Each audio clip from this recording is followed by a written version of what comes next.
हम same school से थे। मैंने वहाँ से 12th किया है, आपने पहले लाइक यू नहीं, मेरे को निकाल दिया था। निकाल दिया था। या 8th के बाद निकाल दिया था। Now you are teacher, but एक टाइम पे आप भी स्टूडेंट रहे होगे वहाँ पे। बिल्कुल ऑफ कोर्स। तो like us you were a naughty student या यू वर अ जेंटलमैन?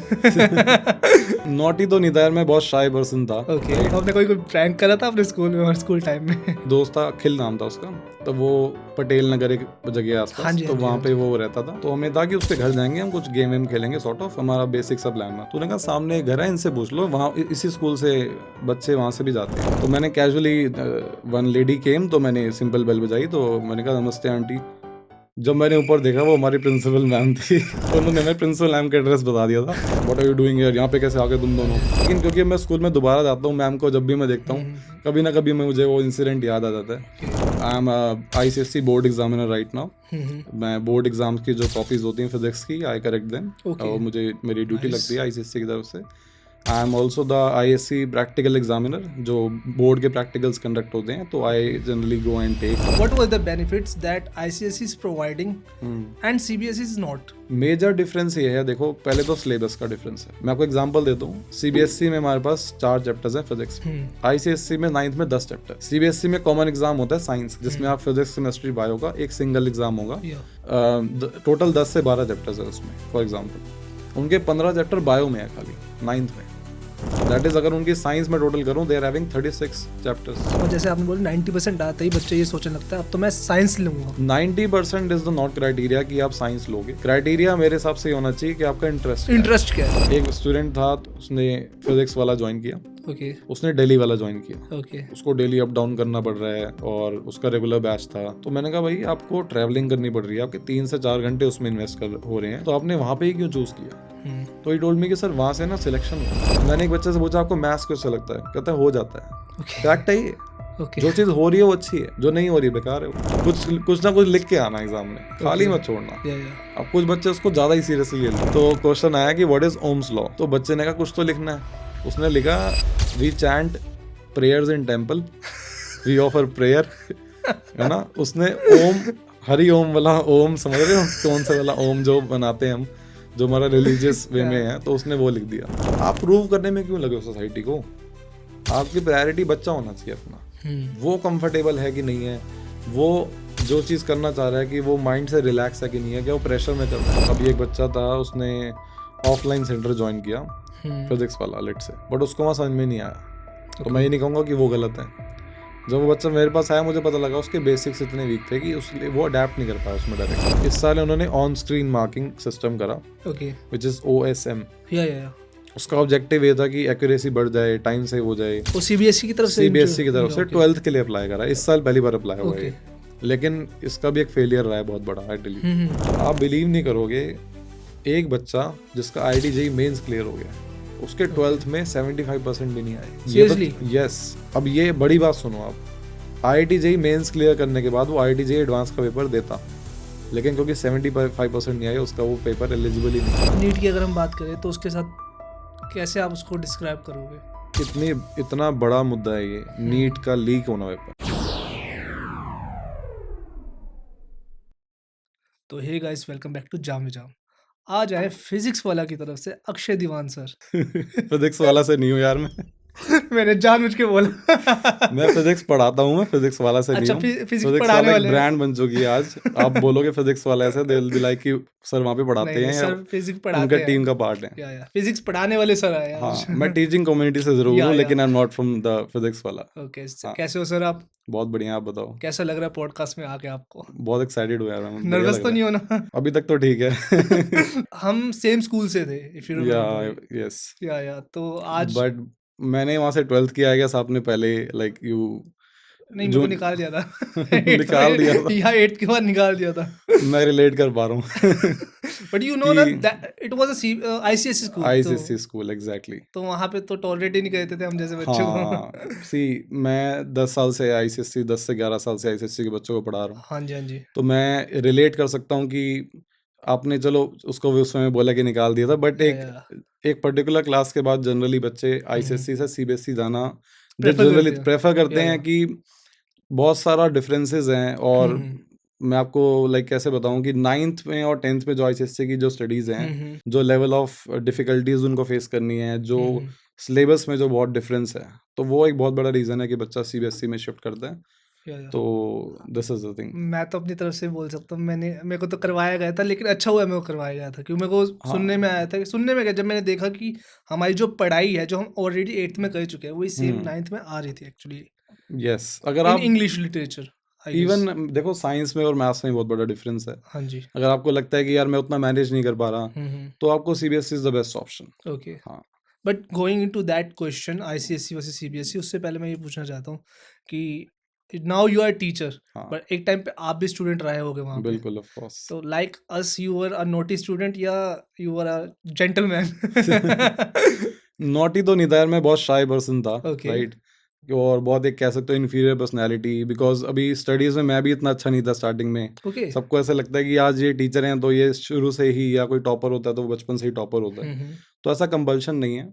हमारी लाइफ में एक ट्रांजिशन फेज़ आता है कि चीज़ें बहुत डिफरेंट हो जाती हैं। हमारा पर्सपेक्टिव चेंज हो जाता है चीज़ों को लेके, सब्जेक्ट को लेके। उसमें टीचर्स का ऑफ कोर्स बहुत बड़ा रोल है कि may be you get a teacher जो आपको बहुत अलग वे में यू नो चीज़ों को बेटर वे में पोर्ट्रे कर रहे हैं और आप उनसे कनेक्ट कर पा रहे हो। तो मेरे साथ वो हुआ था। इवन टीचर बनने का भी मेरा रीज़न ये एक बहुत बड़ा ये है कि जो प्रॉब्लम्स मैंने फेस करी, मेरा टीचिंग में पैशन डेवलप हुआ, हुँ। राइट? देखो कोई चीज़ किसी चीज़ में इंटरेस्ट होता नहीं है, I tell you, interest develop करना पड़ता है।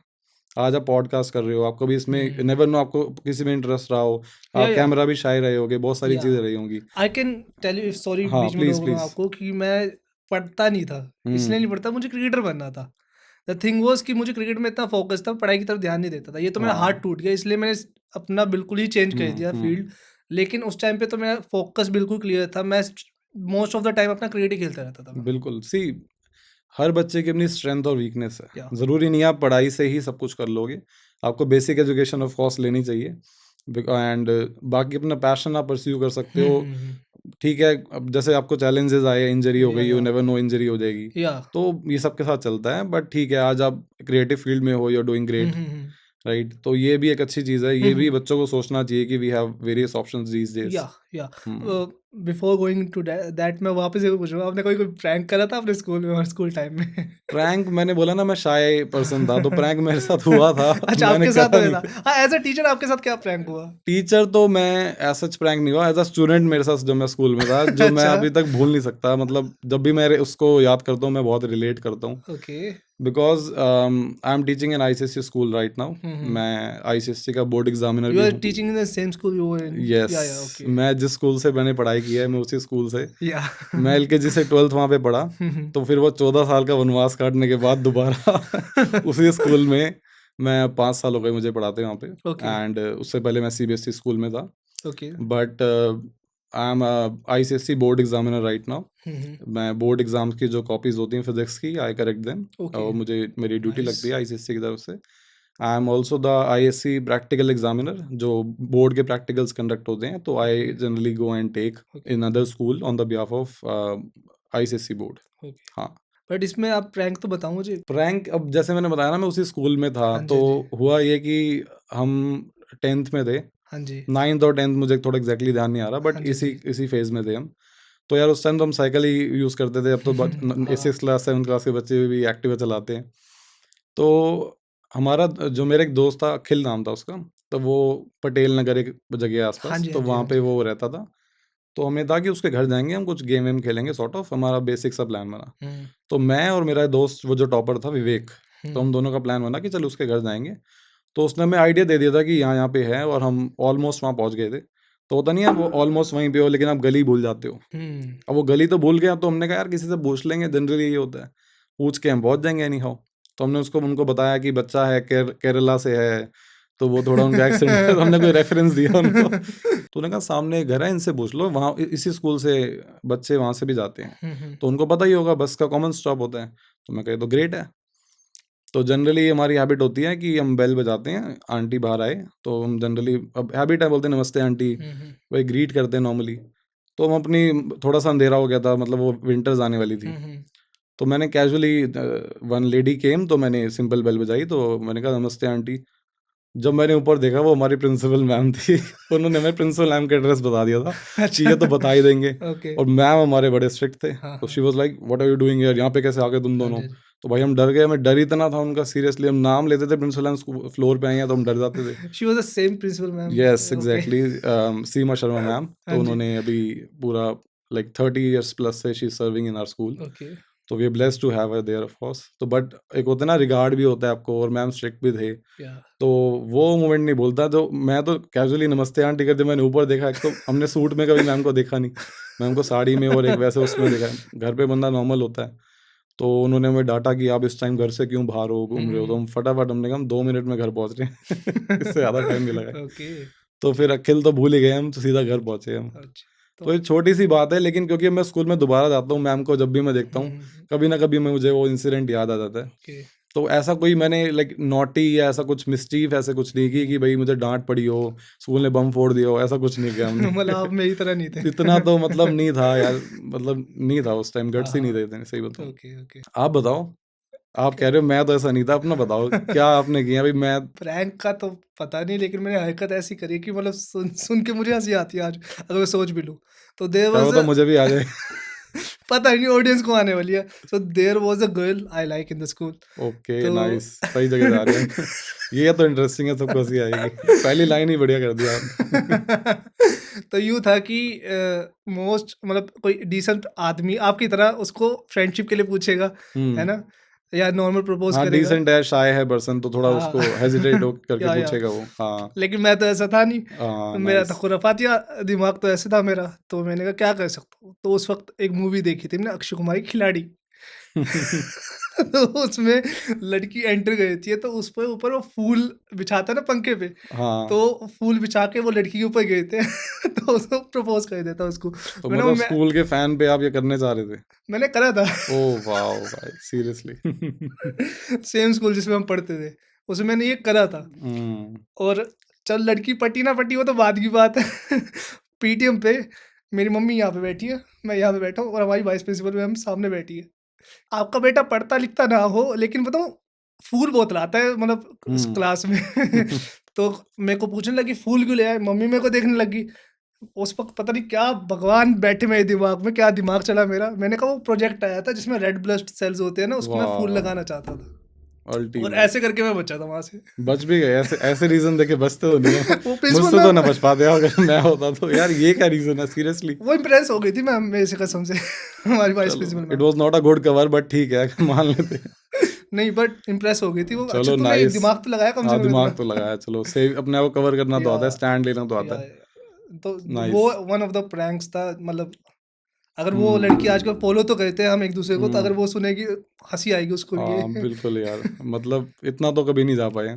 आजकल ब चलो आजकल तो चलो चीज़ें ये नहीं, अब अपडेट हो मैं गई। नहीं जा सकता। Of now I course. Am the shy one.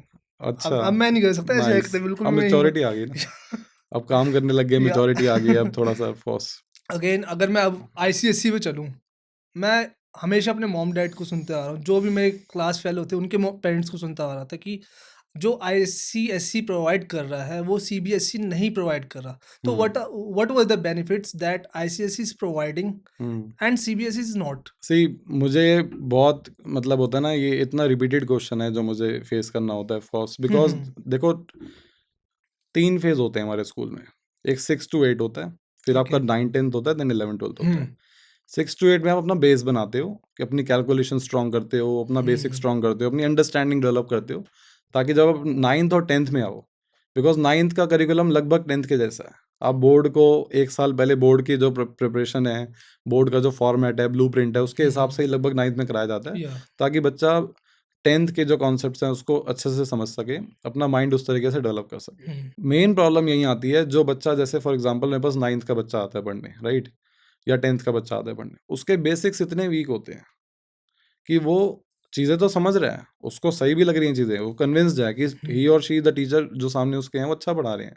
But उसका माइंड इतना डेवलप्ड नहीं है कि उसको उतनी प्रोसेसिंग वो कर पाए, ओके। राइट? अब आईसीएसई में क्या है और सीबीएसई में क्या डिफरेंस है? मेजर डिफरेंस ये है, देखो पहले तो सिलेबस का डिफरेंस है। मैं आपको एग्जांपल देता हूँ, सीबीएसई में हमारे पास 4 चैप्टर्स हैं फिजिक्स में, आईसीएसई में 9th में 10 चैप्टर है फिजिक्स में। ओके। सीबीएसई में कॉमन एग्जाम होता है साइंस का, जिसमें आप फिजिक्स, केमिस्ट्री, बायो का एक सिंगल एग्जाम होगा, या लेट्स से कोई टोटल 10 से 12 चैप्टर्स है उसमें फॉर एग्जांपल, उनके 15 चैप्टर बायो में है खाली 9th में, दैट इज अगर उनकी साइंस में टोटल करूं दे आर हैविंग 36 चैप्टर्स जहां उनके 12 हैं, तो सिलेबस 3 गुना हो गया। और ये भी नहीं है कि वो 2 पेज का चैप्टर है, उसमें बेसिक अंडरस्टैंडिंग के मॉड्यूल से सारा कुछ गिवन है। स्पीड जो आईसीएससी के बच्चे की है, अगर आप सोचो ना, आप सीबीएसई में हो, जनरली क्या होता था कि हम एक एनसीईआरटी की बुक से क्वेश्चंस करते थे, देन हम एक रेफरेंस बुक ले लेते थे। मैथ्स का बच्चा है तो कोई आर एस अग्रवाल या आर डी शर्मा ले लेगा, जो आर डी शर्मा थोड़ी मुश्किल लगती है बच्चों को, और आर एस अग्रवाल में ये होता है कि आपके पास सेम कॉन्सेप्ट पे बहुत सारे क्वेश्चन है, जब आप एक फॉर्मूले पे 10 क्वेश्चन लगाओगे और दूसरी जगह आप 2 क्वेश्चन लगाओगे, उसमें बहुत डिफरेंस है। ओके। बिकॉज रोल प्रैक्टिस का ही है, आप मैथ्स कर रहे हो, आप कोई भी सब्जेक्ट कर रहे हो, रोल प्रैक्टिस का ही है। आईसीएससी आपको ऑलरेडी इतना टॉपिक, इतने सारे चैप्टर डिजाइन करके दे रहा है कि चैप्टर 10 हैं जिसमें लाइक अलग अलग कॉन्सेप्ट्स, जो आप 9th का बच्चा 11th के कॉन्सेप्ट्स का बेसिक्स पढ़ रहा है 9th में ही, ओके। 10th में जो टॉपिक है वो 12th के कुछ टॉपिक्स को लेके 10th में ही डाल दिया उन्होंने आईसीएससी में। ओके। तो आपको एक कॉम्पिटिटिव जो एज है वो 9th-10th में आईसीएससी में वहीं से मिल जाती या है। वो तो मैं उसमें कह सकता हूँ, क्योंकि मैंने बताया जैसे मैं जब हाँ। सीबीएसई में गया था, कुछ चैप्टर जो मैं इंग्लिश में पढ़ चुका था ऑलरेडी हाँ। अपने 8th में, वो 9th और 10th में थे हमारे यस, ऑफ सीबीएसई में। कोर्स। इवन इंग्लिश का भी मैं आपको बताऊं 2 एग्जाम होते हैं, ओके। एसएसटी के 2 एग्जाम होते हैं, साइंस के 3 एग्जाम अलग अलग होते हैं, फिजिक्स केमिस्ट्री बायो का, तीनों का 80 मार्क्स का ईच। फिर जो तीनों का टोटल आएगा उसको आप एवरेज करोगे। तो बच्चे को तीनों में इंडिविजुअली अच्छी पढ़ाई करनी है, 10-10 चैप्टर बेसिक सारे कॉन्सेप्ट्स क्लियर हो जाएंगे उसके 9-10th में ही। तो इतना उसको हेल्प मिल रही है। मान लो उसको साइंस लेनी है 11th-12th में, जनरली बच्चों के मार्क्स आ रहे 10th में, उनको रहता है मुझे साइंस लेनी है, 90% आ गए मतलब मैं साइंस वाला बच्चा हूँ, पेरेंट्स को भी लगता है वाह 90 आ गए, इसको साइंस दिलाओ। लेकिन अगर वो सीबीएसई से 4 ही चैप्टर बढ़ के आया, मैं ये नहीं कह रहा कि वो बच्चे of course they are doing IIT also, सब चीज़ें कर रहे हैं, बट उन्होंने कुछ आउट ऑफ द बॉक्स जाके कुछ एक्स्ट्रा भी किया होगा, कुछ एक्स्ट्रा रेफरेंस बुक्स, कुछ हॉट्स क्वेश्चन किए होंगे जो नॉर्मल क्वेश्चन से थोड़ा अलग है, अपने ब्रेन को डेवलप किया होगा। और जैसे आपने बोला 90% आते ही बच्चे ये सोचने लगता है अब तो मैं साइंस लूंगा, हाँ, तो क्या वो 90% आते बच्चे उसमें सफल हो पाते हैं? पहले तो 90% इज द नॉट क्राइटेरिया कि आप साइंस लोगे। पहली चीज, क्राइटेरिया मेरे हिसाब से ये होना चाहिए कि आपका इंटरेस्ट क्या है, इंटरेस्ट क्या है, या आपको कितनी नॉलेज है, कितने लाइक करियर ऑप्शंस की आपको नॉलेज है, या अपनी फैमिली में आपने कुछ देखा है, आपको बेसिक आइडिया पेरेंट्स ने दिया है, तो आपको बिट ऑफ आइडिया है। तो मैं इसलिए पूछ रहा था वो, क्योंकि 90% आने के बाद बच्चा 90% is good marks, of but course. बच्चा यूं समझ लेता है कि मुझे अब उस चीज फील्ड में जाना है। हाँ। और आपने एक पॉइंट बोला कि कुछ बच्चे होते हैं वो एक्स्ट्रा एक्टिविटी जाके वो करते परफॉर्म करते हैं, तभी वो उसमें सक्सेसफुल होने के चांसेस उनके बढ़ जाते हैं। हाँ। ठीक है, यही चीज अगर मैं किसी भी फील्ड में लगा दूं तो विनर्स जो होते हैं बार बार फेल होते हैं, वो विनर्स ज्यादा फेल होते हैं एक नॉर्मल इंसान से, और उनका माइंडसेट मेरे ख्याल से एक नॉर्मल बंदे से माइंडसेट से ये होता है कि अगर मैंने पूरे दिन भी काम करा ना तो भी कुछ रह गया, उनको ऐसे लगता है। आई एम गेटिंग। ये मैं सही जा रहा हूँ इस चीज में? बिल्कुल ठीक जा रहे हो। देखो क्या है, 2 टाइप के बच्चे होते हैं, एक होते हैं हार्ड वर्किंग, वो अपने हार्ड वर्क से थोड़ी लर्निंग बेस्ड स्टडी से भी मार्क्स ले आएगा बच्चा। एक है जिसका उस पॉइंट ऑफ व्यू से आईक्यू भी डेवलप हुआ है, एक आप 90% लाए हो और एक आपका 90% वाला आईक्यू है, दोनों में डिफरेंस है। डिफरेंस है आपके सोचने का तरीके का। ये आपको गिवन 10 चैप्टर दिए गए, आपने उसको बढ़िया तैयार कर लिया, आपने क्वेश्चंस भी रेडी कर लिए, आप कोई क्वेश्चन पूछोगे आपको याद भी है, थोड़ी उसमें क्रैमिंग भी इन्वॉल्व है। दूसरे बच्चे ने बिल्कुल टोटली अंडरस्टैंडिंग बेस किया। या दैट्स द थिंग ना, जब मैं अपने स्कूल में था मुझे ऐसा लगता था जब मैं आंसर लिख रहा हूँ जो मेरे समझ में है वो मैं आंसर लिखता था, बेशक मेरे को थोड़े कम मार्क्स आते थे, लेकिन मेरे को समझ तो आया ना। मेरे से रटा ही नहीं जाता, मैं क्या करूँ उसमें? सी रटना चलेगा ही नहीं, आप उसको लिमिटेड टाइम तक याद रख सकते हो, लॉन्ग टर्म चीज़ें वही चलेंगी। अब देखो मैं आपको बताऊं, मेरे पास स्कूल में बच्चे हैं या अकेडमी में मेरे पास बच्चे आते हैं, उनके 90% आगे उन्होंने ले ली, लेकिन जब वो 11th-12th में आए, 11th-12th में सब्जेक्ट आपका कोर हो जाता है। 9-10 की फिजिक्स को आप 11th-12th से कंपेयर कर ही नहीं सकते, there is a huge difference. Understanding का, प्रॉब्लम्स का, न्यूमेरिकल्स के लेवल का सब डिफरेंस। न्यूमेरिकल्स एक बच्चों के लिए हुआ है कि न्यूमेरिकल मैथ्स भी आपको पता है कि मेजोरिटी बच्चों को अच्छी नहीं लगती। फिजिक्स को मैं पहले क्वेश्चन पूछता हूँ, बेटा आपने साइंस क्यों लिए हैं, तो मुझे डॉक्टर बनना है, इंजीनियर बनना है, वो जनरली जो भी आंसर देते थे राइट, कि मैंने साइंस लिया, चाहे वो मेडिकल हो चाहे नॉन मेडिकल। अब मैं पूछता हूँ कि आपका वीक सब्जेक्ट क्या है, वो कहता है लेट्स से फिजिक्स, तो मैंने कहा न्यूमेरिकल वीक है, पहला आंसर आता है यस। तो न्यूमेरिकल के लिए आपकी बेसिक मैथमेटिक्स भी ठीक होनी चाहिए, एक तो बहुत मैटर करता है। मेरा मैथ्स अच्छा था राइट, तो वो मुझे बहुत हेल्प करा उसने कि मेरे फिजिक्स मैं जितनी भी आज पढ़ा पा रहा हूँ, मैं जितना भी अच्छा कर पा रहा हूँ। You were saying you are not the bright हाँ, student. बट मैंने जो देखो प्रैक्टिस का जो रोल है ना, बहुत बड़ा रोल है। ओके मतलब मैंने शायद 2 साल 3 साल में जो 6 7 8 9 में जो मैंने प्रैक्टिस नहीं होगी, मैंने उसको 1 साल में करा होगा। ओके मतलब वो एक अलग ही जोन था, इंटरनल मोटिवेशन ओके। था। But before going to that, मैं आईसीएसई और सीबीएसई को खत्म करते हुए ये क्वेश्चन पूछूंगा। जैसे आप बताओ उसमें ज़्यादा चैप्टर्स होते हैं और हम्म ज़्यादा मतलब सीबीएसई से काफ़ी ज़्यादा आप स्टडी करते हो हम्म उस बोर्ड से। हम्म, तो जब आपको जेई कॉम्पिटिटिव कोई भी एग्ज़ाम आपको देना समझ हो, गया। तो उस बच्चे के पास एज होगा, पूछना चाहता हूँ मैं। सी, अगर आप आईआईटी जेई की बात करो, नीट की बात करो, हम्म। उसमें हाईली रिकमेंडेड है कि आप एनसीईआरटी बुक्स को फॉलो करोगे। ओके ये बात मैं फैक्ट बता रहा हूँ आपको। Okay okay. आप सर्च भी करोगे या आप किसी से भी पूछोगे जो इस फील्ड में बता रहे हैं, हम्म एनसीईआरटी बेस्ड क्वेश्चन और एनसीईआरटी बच्चा लाइन टू लाइन पढ़ता है अगर नीट की तैयारी कर रहा है, बायो की, केमिस्ट्री की बुक, दोनों को। Hmm. They are highly recommended. Okay तो सीबीएसई का प्ले बहुत बड़ा प्लस है। ओके। बट अब जैसे 11th 12th में बच्चा आया तो उनको ये रहता है कि मेरे को कंपटीशन की तैयारी करनी थी, तो मैंने सीबीएसई ऑप्ट किया, मैंने आईसीएसई से स्विच किया। तो मैं ये नहीं कहूँगा कंपल्शन है, क्योंकि आपको जब कंपटीशन की तैयारी करनी है उसका स्टडी मटेरियल बिल्कुल अलग है, ओके। जिसमें NCERT is one of the thing, that is not the only thing. कि खाली आप एनसीईआरटी से कर लोगे, that is not the thing, hmm but वो बहुत हेल्पफुल है of course. Hmm plus study material में जो पीवाईक्यूज हैं या जो हायर ऑर्डर के थिंकिंग के क्वेश्चंस हैं, आप ये 2 3 कॉन्सेप्ट्स को मर्ज करके एक बड़ा क्वेश्चन बना सकते हो। Difficulty level, okay. उसकी अंडरस्टैंडिंग लेवल, तो वो बच्चा जो बच्चा उस फ्रिक्वेंसी पे पहुंच पा रहा है वही उसको कर पा रहा है। हाँ, आईसीएससी उसको बहुत हेल्प करेगा, बिकॉज वो बच्चा 2 साल 9th 10th में ही उस प्रेशर को वो झेल चुका है, वो इतना सारा सिलेबस कवर कर चुका है। तो 11th 12th में उसको हेल्प मिलती है इस फॉर्मेट में, कि उसने इतनी चीज़ें 9th 10th में ही फेस कर ली, हम्म। रादर देन सीबीएसई के बच्चे ने उतना नहीं करा। ओके तो तो डेफिनेटली स्पीड का बहुत डिफरेंस है। आप एसएससी का बच्चा बिठा दो, सीबीएसई का बिठा दो, हम्म। स्पीड का मेजर डिफरेंस लगेगा आपको, तो अगर अगर दोनों अच्छे इंटेलिजेंट बच्चे। आईसीएसई इज लाइक कोटा अब कोटा देखो, हो गया बोर्ड्स का ये मैं मतलब। बताऊं, कॉन्ट्राडिक्टरी बात बताऊं आपको हाँ मैं। हाँ। इधर एक तरफ बच्चे टीचर्स, एक तरफ मुझे पेरेंट्स कहते हैं कि सर मुझे कंपटीशन की तैयारी करानी है, हम्म। फिर वो कहते हैं मुझे सीबीएसई शिफ्ट कराना है। अच्छा। तो मतलब उसमें मैं किस कॉन्टेक्स्ट में बताना चाह रहा हूँ कि नहीं, मैं अगर आप आईसीएसई की बच्चे, बताऊँ हाँ, क्यों बोल रहा था आईसीएससी मैं। को अभी से ही आप बच्चे को कंपटीशन से बाहर निकाल रहे हाँ हो, जी हाँ जी। फिर उसको कल को आपको कंपटीशन की तैयारी हाँ जी हाँ करानी है। जी। तो मतलब अगर आपका बच्चा ठीक कर रहा हाँ है तो जी हाँ आपको जी। चलने दो उसको। मैं तो ये कहता हूँ कि अगर ही और शी इज गोइंग फाइन, क्योंकि 9th 10th में जो उसकी ग्रोथ होगी, हम्म। आप 11th 12th में स्विच कर सकते हो, सही बात है। बहुत डिफरेंस नहीं है। 9th 10th बच्चा अगर आईसीएससी से कर जाता है, हम्म जो बहुत इम्पैक्ट नहीं लाएगा, 11th 12th जरूर लाएगी, हम्म क्योंकि वो आना है कॉम्पिटिशन में। 11th + 12th का सिलेबस आता है कॉम्पिटिशन में, हम्म 9th 10th का नहीं आता। हम्म। उसके बेसिक्स हेल्प करते हैं आपको। ओके। अगर आपके आईसीएससी के बेसिक्स है 9th 10th के, हम्म तो it will definitely help you, क्योंकि आपकी स्पीड और आपने कुछ एक्स्ट्रा पढ़ा है, एडवांस में पढ़ लिया 9th 10th में, जो हम्म। आप 11th 12th में पढ़ते, तो आपको बहुत हेल्प करता है वो, नो डाउट ओके। हेल्प करता मैं इसलिए पूछा था, जैसे लोगों की थिंकिंग है ना, अगर आपको जेई या नीट की एग्जाम क्रैक करने तो है। आप कोटा चले जाओ, वहाँ पे कोचिंग पढ़ो ये वो। तो ऐसे है कि आईसीएसई में पढ़ोगे तो आपके चांसेस बढ़ जाते हैं मेरे ख्याल से एक तरह देखो, के। हेल्प तो करेगा नो डाउट, ओके। बट जो आपने कोटा की और ये जो अलग एग्जाम्पल दिया मैंने एक हाँ, तरह जो भी का। बट या फेमस जहाँ पे कोचिंग्स हैं, हाँ जहाँ जी हाँ जैसे जी। सीकर फेमस है, हाँ जी जयपुर हाँ जी। फेमस है, आई टेल यू। एक कोइंसिडेंस बताता हूँ। हम्म। एक स्टूडेंट था, तो उसने क्या किया कि उसने फिजिक्स वाला ज्वाइन किया, ओके उसने दिल्ली वाला ज्वाइन किया। ओके। उसको डेली अप डाउन करना पड़ रहा है और उसका रेगुलर बैच था। तो मैंने कहा भाई आपको ट्रैवलिंग करनी पड़ रही है, आपके 3 से 4 घंटे उसमें इन्वेस्ट कर हो रहे हैं, हम्म तो आपने वहाँ पे ही क्यों चूज़ किया? हम्म तो ही टोल्ड मी कि सर वहाँ से ना सिलेक्शन हुआ था।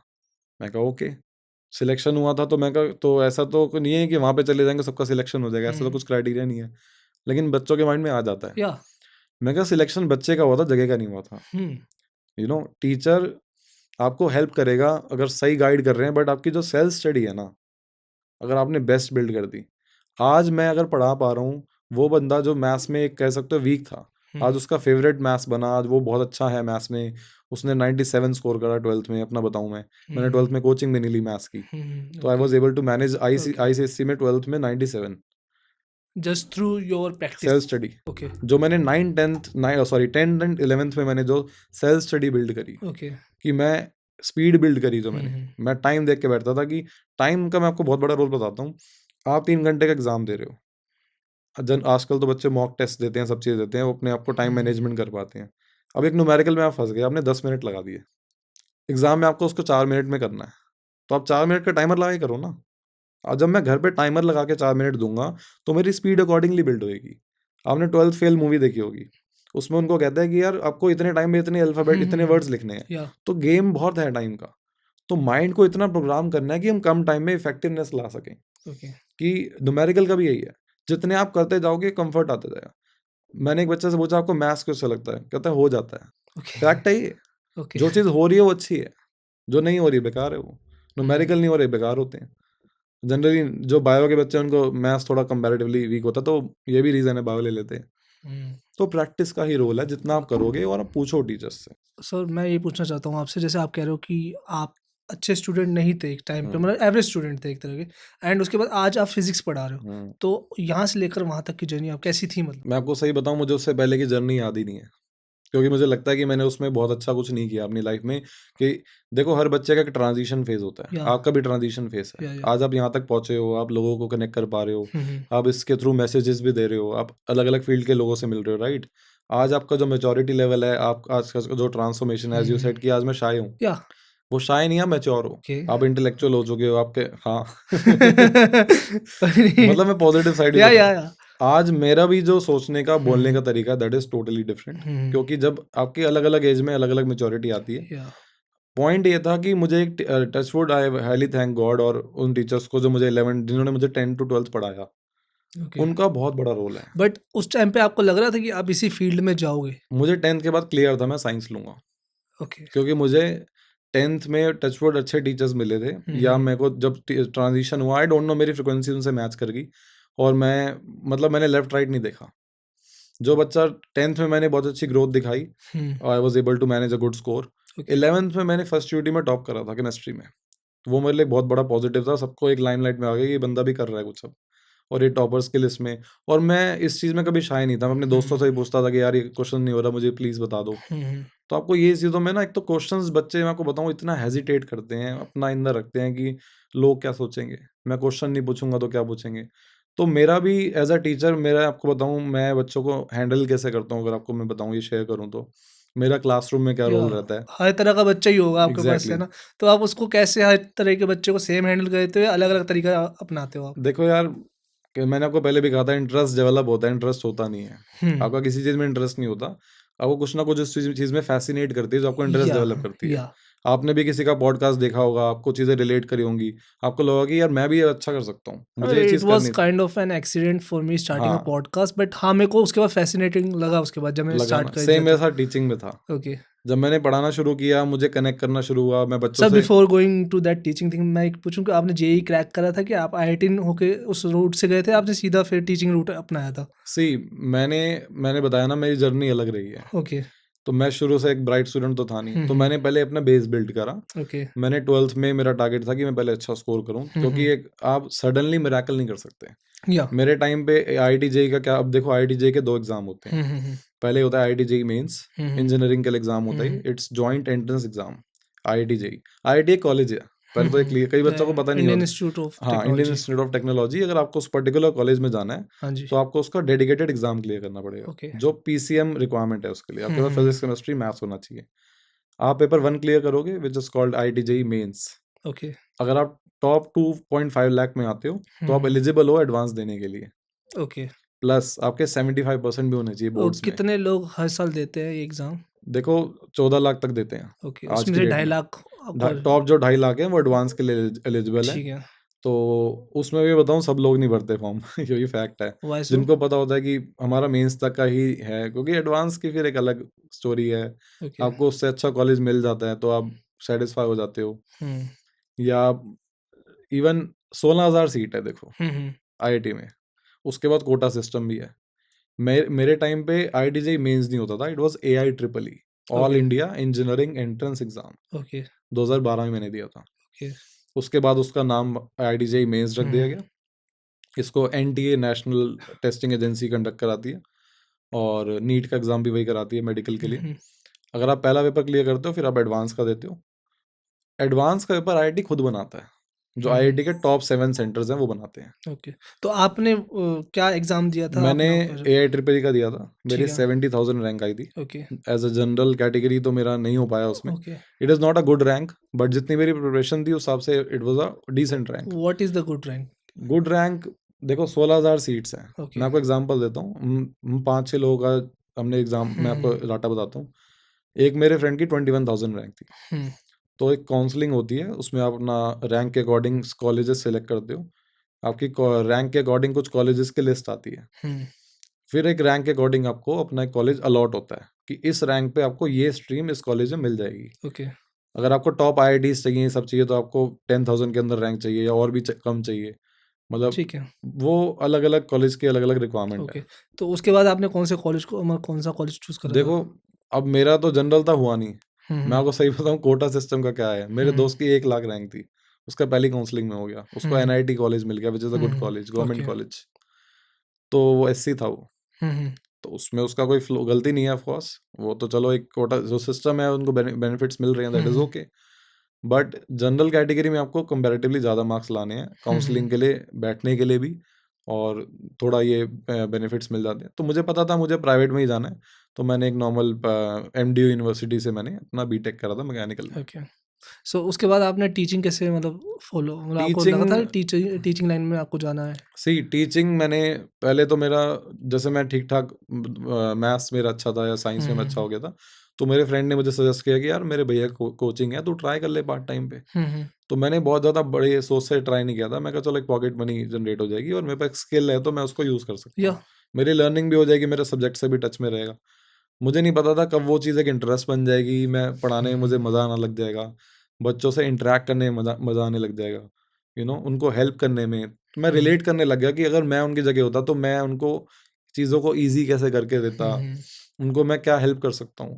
ओके, क्योंकि मेरी पर्सनैलिटी है कि मैं आइडिया शेयर करना, मुझे ऐसे डिस्कस करना, या हुँ, मैं हुँ, किसी वे में अगर हेल्प कर पाऊँ, सॉल्यूशन इस चीज़ को हुँ, दे हुँ, पाऊँ, तो मैं वो कनेक्ट होती गई। फिर मैंने ओके, सब्जेक्ट पे भी और काम किया, अपने अपने आप को भी अपने पे भी काम किया ओके, कि मैं और बेटर इसमें अपनी फील्ड में कर सकूँ। ओके, तो फिर मुझे इंजीनियरिंग के बाद ये क्लियर था कि मुझे इंजीनियरिंग में नहीं जाना, लेकिन मुझे टीचिंग में ही जाना ओके। है।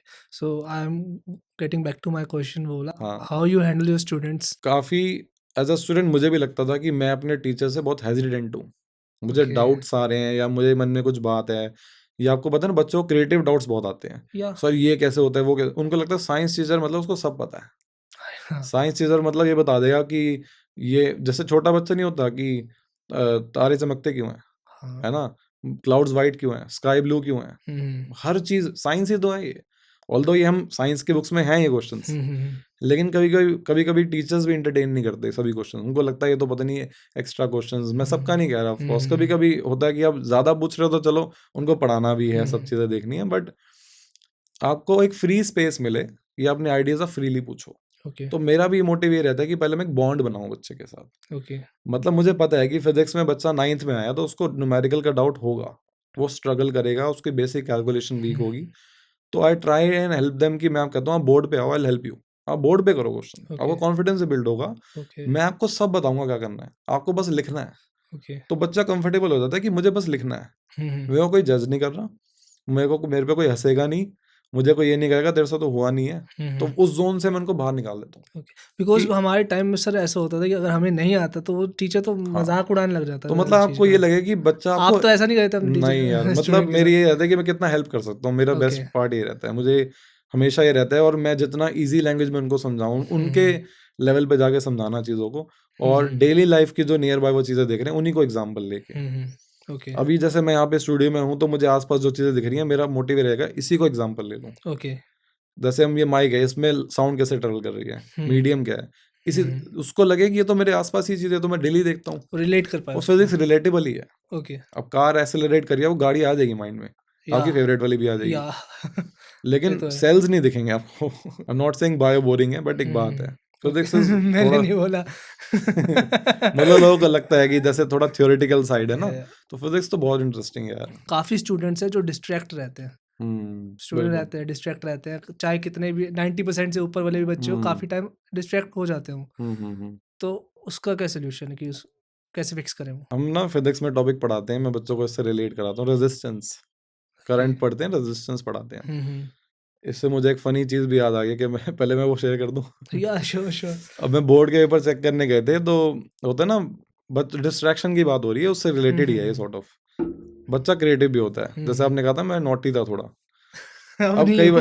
बार कई बार हम ये कहते हैं ना कि यार कुछ कुछ ना कुछ लिख के आना एग्ज़ाम में, ओके। खाली मत छोड़ना। या। अब कुछ बच्चे उसको ज़्यादा ही सीरियसली ले लेते हैं। तो ऑफ कोर्स मैं कुछ कॉन्फिडेंशियल शेयर नहीं कर रहा, लेकिन बोर्ड के पेपर से हम चेक कर प्लीज रहे टेल थे। मी। तो क्वेश्चन आया कि what is Ohm's law. Okay. बहुत बच्चा लकी था कि इतना डायरेक्ट पूछ लिया ओम्स लॉ क्या होता है। हाँ जी, हाँ तो जी। मैं आपको सिंपल बताता हूँ ओम्स लॉ क्या है। या कि जितना बढ़िया बैटरी यूज करेंगे, पोटेंशियल डिफरेंस होता है बैटरी, या उतना ज्यादा करंट फ्लो करेगा। या सिंपल है। हाँ जी, हाँ जी। और कोई भी कंडक्टर है तो उसमें चार्जेस फ्लो कर सकते हैं। हुँ, तो रेजिस्टेंस मतलब जब पार्टिकल्स मूव करेंगे तो कोलाइड करेंगे वो, वही ओके। कोलिजन है हाँ, बेसिक। हाँ, ठीक है। आइडिया लग गया आपको? हुँ, हुँ, बढ़िया। अब बच्चे को ये लिखना था ओम्स लॉ में। हुँ, हुँ। लेकिन अब देखो हम भाई इंडिया में हिंदू हिंदू हैं हम, थोड़ा या आजकल तो लिखवाने भी लग गए हम हाँ, चीज़ें। हाँ। तो बच्चे ने कहा कुछ तो लिखना है। उसने लिखा we chant prayers in temple, we offer prayer. है ना? उसने ओम, हरि ओम वाला ओम, समझ रहे हो कौन सा वाला ओम जो बनाते हैं हम, जो हमारा रिलीजियस वे या में है, तो उसने वो लिख दिया। तो या मतलब आई वाज लाइक कि मैं क्या करूं। तो मैं कुछ नहीं करा, मैंने मत्था टेका। मैं, आशीर्वाद पूरे, मार्क्स कम मैंने है कहा तेरे। भाई मैं दर्शन कर लिए हमने भाई, बहुत बढ़िया लगा हमें। तो क्या करोगे आप इस चीज में, मतलब कुछ भी कितने मतलब। मार्क्स दिए आपने उसको? ऑफ कोर्स मैं मार्क्स नहीं दे सकता था, बट हम मतलब मुझे भूला ही नहीं जा सकता। जब भी मैं आशीर्वाद ओम दिया? स्लो पढ़ाता हूँ मुझे ध्यान आता है कि हम मंदिर में प्रेयर करते हैं, और हम, मैं कहा वाह यार सीरियसली क्रिएटिविटी तो मतलब अल्टीमेट है। ऐसे मैंने सुना है आप जैसे बोर्ड चेकर हो, एग्जामिनर हो आप। एग्जामिनर बोलेंगे, चेकर बोलेंगे? एग्जामिनर बोलेंगे। एग्जामिनर। तो हम्म। आपको पीछे वो रिश्वत आती है पैसे ऐसे देते हैं बहुत बच्चे? मिथ होते हैं, बच्चे लगते हैं गाने वाने लिखा हुआ है, ऐसा कुछ नहीं होता वहाँ अच्छा। पे। बच्चा सीरियस होता है। ओके। कुछ जगह लिखे होंगे कि एक्सपीरियंस है, मेरा पर्सनल एक्सपीरियंस नहीं है। ओके, पैसे हाँ वैसे नहीं आए मुझे आज तक पैसे आपको? तो नहीं आए ऑफ कोर्स, और आते हैं तो मैं रिपोर्ट करना होता है, ऐसे ओके। बहुत स्ट्रिक्टनेस होती है, ऐसी या चीज़ें नहीं है। हाँ बट कभी कभी वो एक बार मुझे आया था कि सर प्लीज़ पास कर देना, I was struggling and something. तो उसने वो पेंसिल से लिख के मिटा दिया कि रफ रफली दिख भी जाएगा और वो गलत मैसेज भी नहीं जाएगा। तो हम समझते हैं कि बच्चा उस चीज़ से वो परेशान है, सफर या कर रहा है उसके, उसको। जो आपने बोला ना बच्चे डिस्ट्रैक्टेड है। हम्म।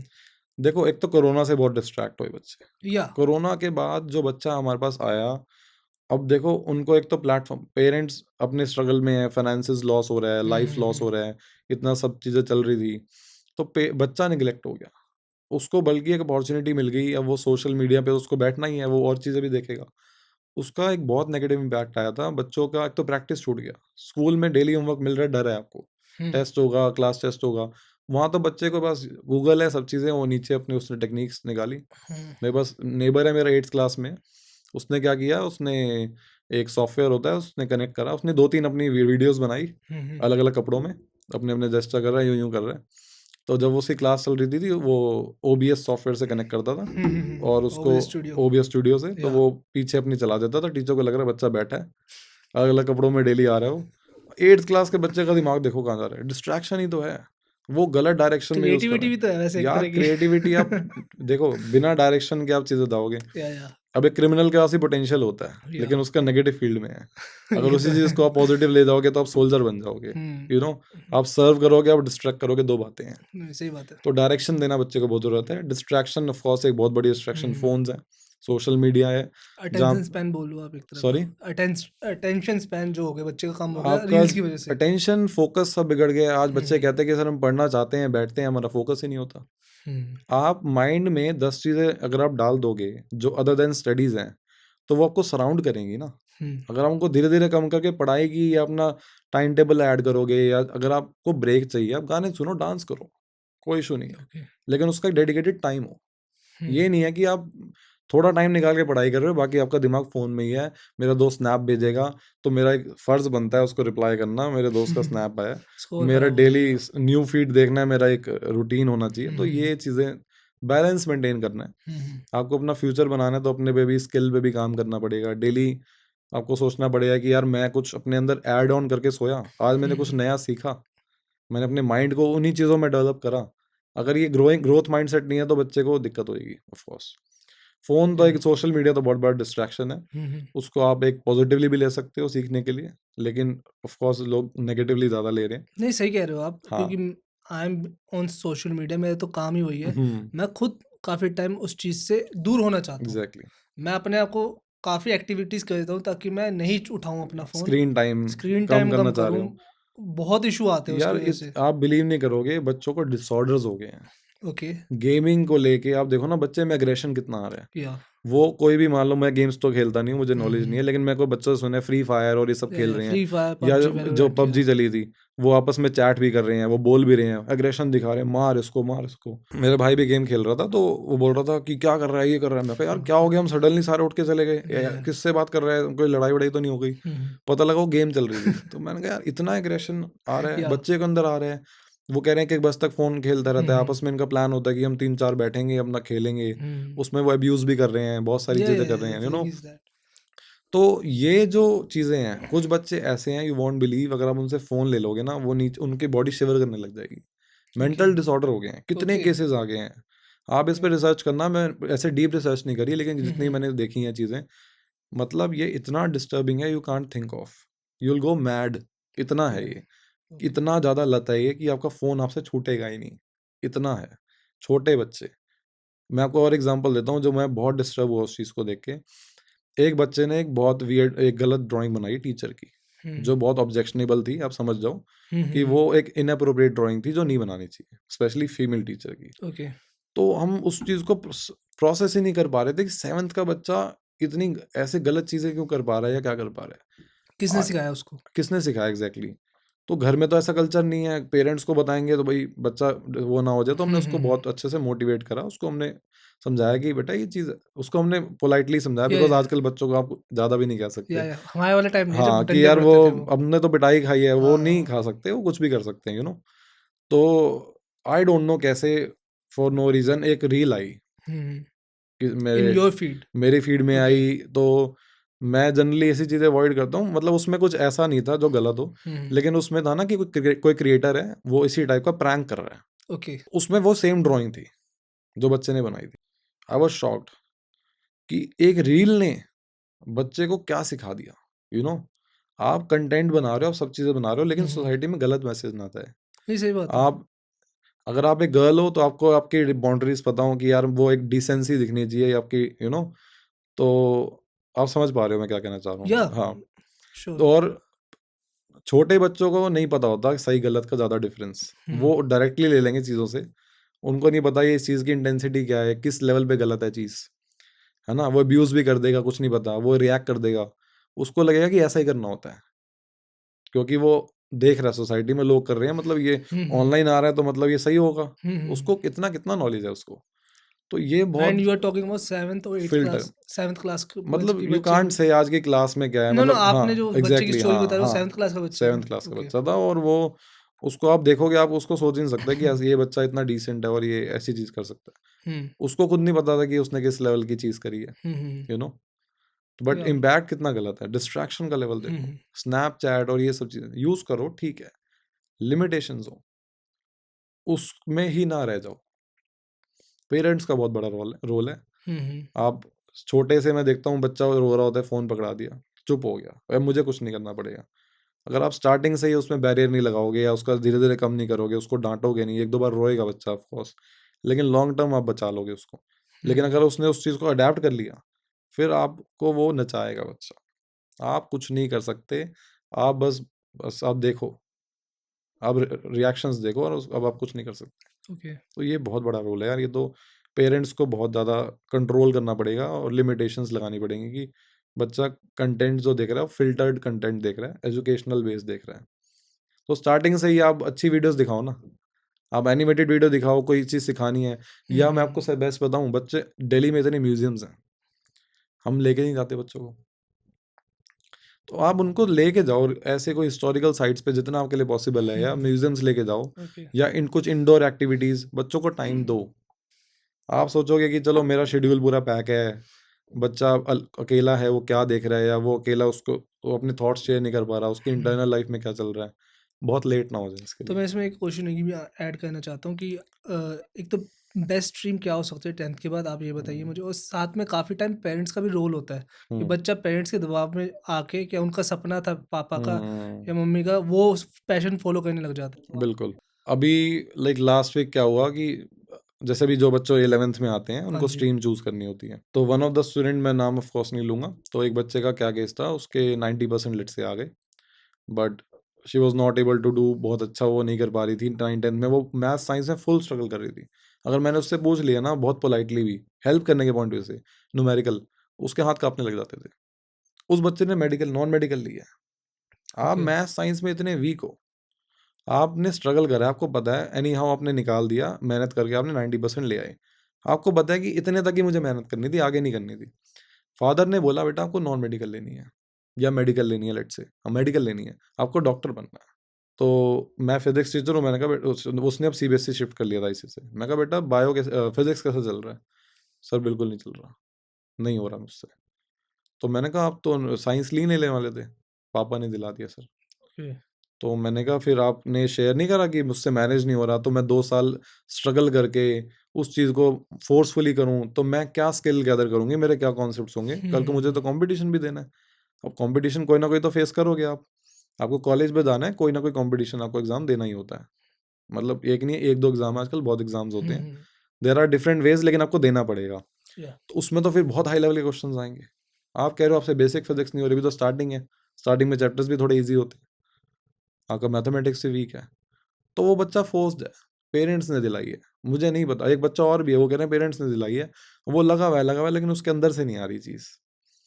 एक है आप इंजीनियर हो और एक है आपके पास इंजीनियरिंग की डिग्री है, 2 बातें हैं। इंजीनियर हो मतलब आप स्किल्ड पर्सन हो, आपके पास एज़ अ इंजीनियर जो रिक्वायर्ड स्किल्स होनी चाहिए वो हैं। डिग्री तो आप 1 हफ्ते से कैसे न कैसे क्रैम करके बस पास होने के पॉइंट ऑफ व्यू से पास कर दोगे, वो सही करा जा बात है, सकता है। सही बात है। तो फोर्सफुली मना लें, स्ट्रीम वो बेस्ट है जो आपके लिए बेस्ट है, आई बिलीव। जो आज की आपका डेट में इंटरेस्ट हो जहाँ पे। हाँ, कितने ऑप्शंस इतने ओपन हो चुके हैं, क्रिएटिव फील्ड में कितने ऑप्शन हो चुके हैं। या तो बच्चे को अवेयर करो ना, टाइमली, ताकि वो 10th में आके उसके पास इतनी मैच्योरिटी हो कि मेरे को इतनी नॉलेज है, मैं खुद से डिसाइड कर पा रहा हूँ। हुँ। ये नहीं कि 90% आए तो मुझे साइंस लेनी है। बेसिक स्ट्रीम्स क्या हैं आपकी? साइंस है, कॉमर्स है, आर्ट्स है। या सब चीज़ें ये सोच बहुत चीज़ें हैं, इसके बियॉन्ड भी बहुत चीज़ें हैं, यू नो? ठीक है। या तो बट नॉलेज होगी तो हम 10th के बाद सडनली स्टार्ट करते हैं सर्च करना। बच्चे को टाइम से धीरे-धीरे नॉलेज देना शुरू करो। जैसे मैं आप क्रिएटिव फील्ड में हूँ, मैंने आपसे मिलवा दिया हुँ। कि इसको बताओ कि देखो ये सेटअप होता है। बच्चे को विज़न मिलेगा कि कल को ये करूँगा तो ये सब करना होगा। या रोल्स एंड रिस्पॉन्सिबिलिटी नहीं पता उसको कि एक इंजीनियर, अब डॉक्टर का रोल क्या है? वो कह रहे हैं डॉक्टर, उन कई लोगों को लगता है कि पैसा बहुत है, इस फील्ड में चले जाओ। यार डॉक्टर 15-15 घंटे आप एम्स में जाओ, वो एक पैर पे खड़े हैं। उनको कोई नींद नहीं है, कुछ नहीं है। उन्होंने लाइफ से डील करना है, कितना सेंसिटिव ये प्रोफ़ेशन है। हुँ। आप कुछ भी गलत नहीं कर सकते, आप बॉडी में कुछ भी रिएक्ट कर देगा। आपको कितना सोच के डिसीज़न लेना है, आपको कितना केयरफुली डील करना है, आप बॉडी से डील कर रहे हो किसी की, तो वो आप समझ रहे हो कि ऐसे या नहीं कर सकते आप। ऐसे आप नहीं कर आप सकते उसको। जुगाड़ से इंजीनियर बन के या करके या वो स्किल नहीं गैदर कर सकते, आपको इफेक्टिवनेस नहीं आएगी उस चीज़ की। आप कर ही नहीं पाओगे उसको। नहीं कर पाओगे। मेरे डैड ने मुझे शॉप खोल के दी थी when we were in college I guess. अभी हमारे हुँ, फर्स्ट ईयर में था मैं। हुँ। तब मेरे पापा ने शॉप खोल के दे दी। कोरोना के बाद वो क्या हाँ, कहते हैं ऑफ़ काम था कोर्स, नहीं बिल्कुल भी। येस। तो उन्होंने कोरोना से पहले की बात है मेरे ख्याल से, बाद की बात है हाँ। तो मेरा बिल्कुल इंटरेस्ट नहीं था उसमें। हुँ, मैंने यूट्यूब स्टार्ट कर दिया था लेकिन मेरा हुँ, इंटरेस्ट नहीं बैठ रहा था उसमें। तो हुँ। मुझे पता है कि इतना मैं पक गया था उस जगह बिल्कुल। पे। बेशक मैं सुबह जा रहा हूँ वहाँ पे, सुबह उठ रहा हूँ, हुँ, साफ-सफाई कर रहा हूँ, वहाँ पे बैठ रहा हूँ, सब कुछ वो कर रहा हूँ। हुँ। मेरा इंटरेस्ट नहीं था और सेम। मैं पापा से लड़ के उसको शॉप को बंद करवा के हुँ। फिर वापस क्रिएटिव फील्ड में घुसा हूँ। बताओ, बहुत बड़ी बात है। और मुझे पता है मैंने कहाँ से वो थैंक्स टू योर पेरेंट्स, उन्होंने सपोर्ट किया, बिलीव करा। ऑफ़ कोर्स करते ही हैं पेरेंट्स, हाँ, बट मतलब एक बहुत मेरे को कन्विंस करना it's not easy. Not easy. उसी अब के वो बाद भी मैंने बच्चा जॉब करी है। अभी तक कन्विंस नहीं कर पा रही हो कि मेरे को ओके। नहीं लेनी थी भाई। आप 2 साल उसको को ट्यूशन-व्यूशन लगा के कैसे ना कैसे वो मार्क्स तो लाके इसमें बच्चा दे पेरेंट्स देगा। की आप गलती क्या बताना चाहोगे कि वो अड़ियल अगर मैं एक तरह के वो अड़ियल इन द सेंस वो अड़ जाएँगे अपनी चीज़ पे, ज़िद्दी उसपे के आप ज़िद्दी हाँ। हो जाएँगे। तो वो आप उस उनको कैसे समझाओगे? एज़ अ टीचर आप कैसे समझाओगे उनको? देखो, जो मेरे पार्ट पे रहता है मैं उनको बता देता हूँ कि हुँ, लाइक आपको फ़ोर्स नहीं करना चाहिए। लेकिन पता है क्या होता है, आप कई बार कंपैरिज़न में आ जाते हो कि उसका एज़ अ बच्चा पेरेंट। हाँ, अच्छा ओके। कि भई मेरी फैमिली में एक डॉक्टर हैं, हमारी साइड से कोई नहीं है। मेरे हुँ, लाइक एल्डर ब्रदर है या कोई भी है, व्हाटएवर इट इज़, हुँ, वो ये हैं, वो हैं। आप प्रूव करने में क्यों लगे हो सोसाइटी को? आपकी प्रायोरिटी बच्चा होना चाहिए अपना। हुँ, वो कंफर्टेबल है कि नहीं है? वो जो चीज़ करना चाह रहा है कि वो माइंड से रिलैक्स है कि नहीं है? क्या वो प्रेशर में कर रहा है? सही बात है। आप नहीं कर अपना बेस्ट नहीं दे सकते। मैं प्रेशर में कोई चीज़ करूँगा, मैं गलती करूँगा। सही बात या है। मेरे से मन से नहीं होएगी तो मेरी लिमिटेशन है। एक चीज़ के बियॉन्ड मैं नहीं जा पाऊँगा। अभी भी मैं आपको बताऊं, इतने बच्चे साइंस के हैं जो न्यूमेरिकल में स्ट्रगल कर रहे हैं, ओके। वो उस चीज को एक्सेप्ट नहीं कर पा रहे हमने साइंस क्यों ली है, लेकिन उनको डेली रीजन मिलता है मैंने को नहीं लेनी थी। कुछ बच्चों को मैं देखता हूँ बहुत क्लियर है, 96% थे मेरी क्लास में एक स्टूडेंट के, उसने आर्ट्स ली थी। और मैथ क्या है सोसाइटी में, आर्ट्स तो फेलियर बच्चे लेते हैं, या कम जिनके नंबर कम आते हैं वो लेते हैं। भाई उसको जर्नलिज्म करना था यार, उसको आर्ट्स से ही होगा। उसको गवर्नमेंट एग्जाम की तैयारी करनी थी, वो आर्ट्स से ही कर पाएगी। She is a journalist, she is doing great. Okay. उसको क्लियर था ना कि मैं अननेसेसरी सोसाइटी के लिए क्यों साइंस लूं। ये सही बात है, उनको बिल्कुल प्रूव सही करने बात के लिए साइंस वाला बच्चा सुपीरियर होता है, ऐसा कुछ नहीं होता यार। जो इंसान MS धोनी के बाल सेट करते हैं, हेयर ड्रेसर, हेयर स्टाइलिस्ट है, विराट कोहली ये करते हैं, उससे खुद के बाल नहीं है। हाकिम का क्या आई डोंट नाम नो है? द नेम, बट हाँ, वो जो उसने एंड हेयर, उस 10 लाख रुपए लेते हैं 10 उससे। लाख रुपए लेते हैं। हाँ। अब ऐसा क्या कर रहे हैं सोचो ना भाई। उसका स्टाइल और उसका जो आइडियाज है, उसका जो विजन है, क्रिएटिवनेस है यस, उसकी, वो जो आपका बहुत फेस ज़्यादा देख अलग के है। आपके लिए बेस्ट सूटेड हेयर स्टाइल कर देगा, और उसको जो इफेक्टिवनेस से करेगा, जो उसने अपने स्किल पे कमांड लाया है, हुँ, उस चीज के पैसे है ना। या सही तो बात है। स्कोप आप में होता है, स्कोप फील्ड में नहीं होता।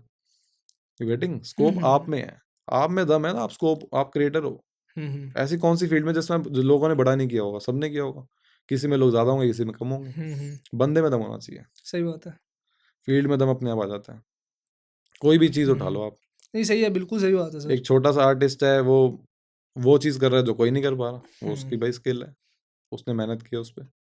या हर किसी की स्टोरी ऐसी ही है, अब तो मैं, हम मतलब आप सबसे थोड़ा ऊपर सा, से हाँ, उसको टाइमली, मानते हैं। एग्जैक्टली टाइमली चीजों को थोड़ी नॉलेज दो हुँ, बच्चों हुँ, को, स्टार्टिंग से उनको थोड़ा आइडिया देना शुरू करो, ताकि उसको यू नो टाइम से वो डिसाइड कर पाए। हुँ, इतना स्ट्रगल कर रहे हैं बच्चे 11th में, क्या लेना चाहिए क्या नहीं लेना चाहिए, बहुत स्ट्रगल है ये। हुँ, तो इसका एक सिंगल आंसर नहीं है, चीजें सब अच्छी हैं लेकिन आपके लिए अच्छी होनी चाहिए। ओके, ठीक है। इसमें हाँ। मैं ये भी बोलना चाहूँगा, जैसे हम सबसे बेस्ट सिंगर तो मुझे अरिजीत सिंह ही लगता है। लेकिन हम्म। उनकी भी अगर पुरानी वीडियोज़ देख लो तो वो भी बिल्कुल, स्ट्रगल कर रहे थे, बिल्कुल, बट उनका इंटरेस्ट था वहाँ पे। बिल्कुल यार, ग्रोथ का ना ग्राफ है एक। हुँ, आज जो मैं फिजिक्स पढ़ा रहा हूँ, मैं तो 5-7 साल पहले अलग पढ़ाता था मैं। ओके।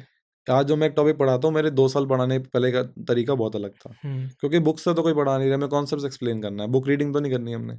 तो मैं उसको कितना क्रिएटिव बना सकता हूँ, कितना रिलेटेबल बना सकता हूँ, यू नो आज के टाइम पे मैं कितना उसको फनी एंगल भी दे सकता हूँ, बच्चा बोर ना हो। या सही बात है। अब मेरे लिए सब्जेक्ट इंटरेस्टिंग है, बच्चे के लिए भी तो होना चाहिए, वो मुझे हुँ, बनाना है, हुँ। तो मैं हाँ, उसको बोर दोनों नहीं के कर डिफरेंट सकता। इंटरेस्ट हो सकते और हैं, ऐसी मुझे, बात नहीं अगर है। मैं बोर हो जाता हूँ, मुझे लगता है कि मैंने बेकार पढ़ा है, हुँ, मुझे खुद को, आपको भी फील हो जाता होगा या कि आज मैंने करा है लेकिन वो मजा नहीं आया, या है ना। वो कितनी बार मेरे को पॉडकास्ट में पहले लगा भी है बिल्कुल, कि यार 100। आज मेरे से बेस्ट नहीं दिया गया मेरे हाँ, से। ये आपको लगता है कि पहले मैं ऐसे करता था, आज देखो कितना, पहले हुँ, मुझे यार मैं कैसे करता था, ये बताओ। वो तो डाउट्स आते हैं। जो वो जो ट्रिक्स है ना, वो है नहीं है, बना देते हो उनको। हुँ, मैं आपको एक फनी बताता हूँ, ग्राफ्स होते हैं फिजिक्स में। जनरली क्या होता है, ग्राफ में हम दो ही चीजें निकाल सकते हैं, स्लोप और एरिया। हुँ, अब बच्चा कंफ्यूज होता है कि इसमें स्लोप निकालना है कि इसमें एरिया निकालना है, ठीक है ना। और स्लोप निकालने का मतलब क्या है, स्लोप में हम डिवाइड करते हैं। नहीं मैं पता। बताता हूँ, मैंने ट्रिक बताई है इसकी हाँ बच्चों जी, हाँ को। जी। मैंने ट्रिक का नाम रखा है सदमा। अब नाम, बच्चा कह रहा है सदमा, वो पहले हंसने लग जाते हैं, सर ने ऐसा वर्ड बोला, ये बोला। मैं कहा मैं तो सुनो, रिलेट करूँगा। सुनो, अब मान लो ग्राफ में एक वाई एक्सिस पे हमारे पास है, लेट्स से या डिस्टेंस है, नीचे टाइम है। हाँ, अगर आप डिस्टेंस को टाइम से डिवाइड करोगे तो क्या आएगा, स्पीड आएगी। स्पीड आएगी। डिवाइड कर रहे हो, डिवाइड मतलब स्लोप, तो SD डिवाइड, स्लोप में डिवाइड करते हैं। ओके, MA, एरिया निकालना तो मल्टीप्लाई करते हैं। हाँ जी। You getting. तो अगर दो, इन दोनों को मल्टीप्लाई करोगे तो एरिया आ जाएगा, डिवाइड करोगे तो स्लोप है। तो बच्चे को सदमा से याद हो गया कि स्लोप निकालना है, डिवाइड करना है, एरिया निकालना है, मल्टीप्लाई करना है। ओके। उसको कूल भी लग रहा है वो, कि देखो मैं तो कोई ट्रिक बताऊं, दोस्त को बताया, मैं तो ट्रिक बताऊं, सर ने ऐसी बताई है।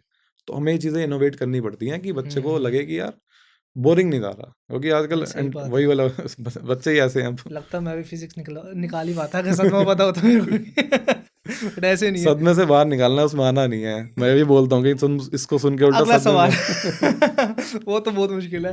बट एनीवेज़ मैं ये कह रहा हूँ कि आप अपने बच्चों को, स्टूडेंट्स को कैसे प्रिपेयर करते हो कॉम्पिटिटिव एग्ज़ाम के लिए? इसकी स्टेजेस होती हैं। डिफरेंट कॉम्पिटिटिव एग्ज़ाम का एग्ज़ाम्पल ले कोई भी सकते हैं। एग्जाम है, जनरल बात है, एक हुँ, कोई हुँ। भी एग्जाम है। अगर आप सोचो कि मेरा एग्जाम बड़े लेवल का, तो मैं पहले ही, आप पहली बॉल पे छक्का नहीं मार सकते अगर आपने पहली बार लाइफ में बैट उठाया तो। हाँ। गलती से लग गया तो अलग बात है, हुँ, हुँ। कि ये क्वेश्चन गलती से हो गया, आपको लगा भाई मेरे से तो सारे क्वेश्चन हो हुँ, जाएंगे, हुँ। ऐसा नहीं है। तो पहले आप बेस बनाओ, ओके। आपको डेफिनेशन भी क्लियर होनी चाहिए। डेफिनेशन को याद नहीं करना, डेफिनेशन से फॉर्मूला बनता है।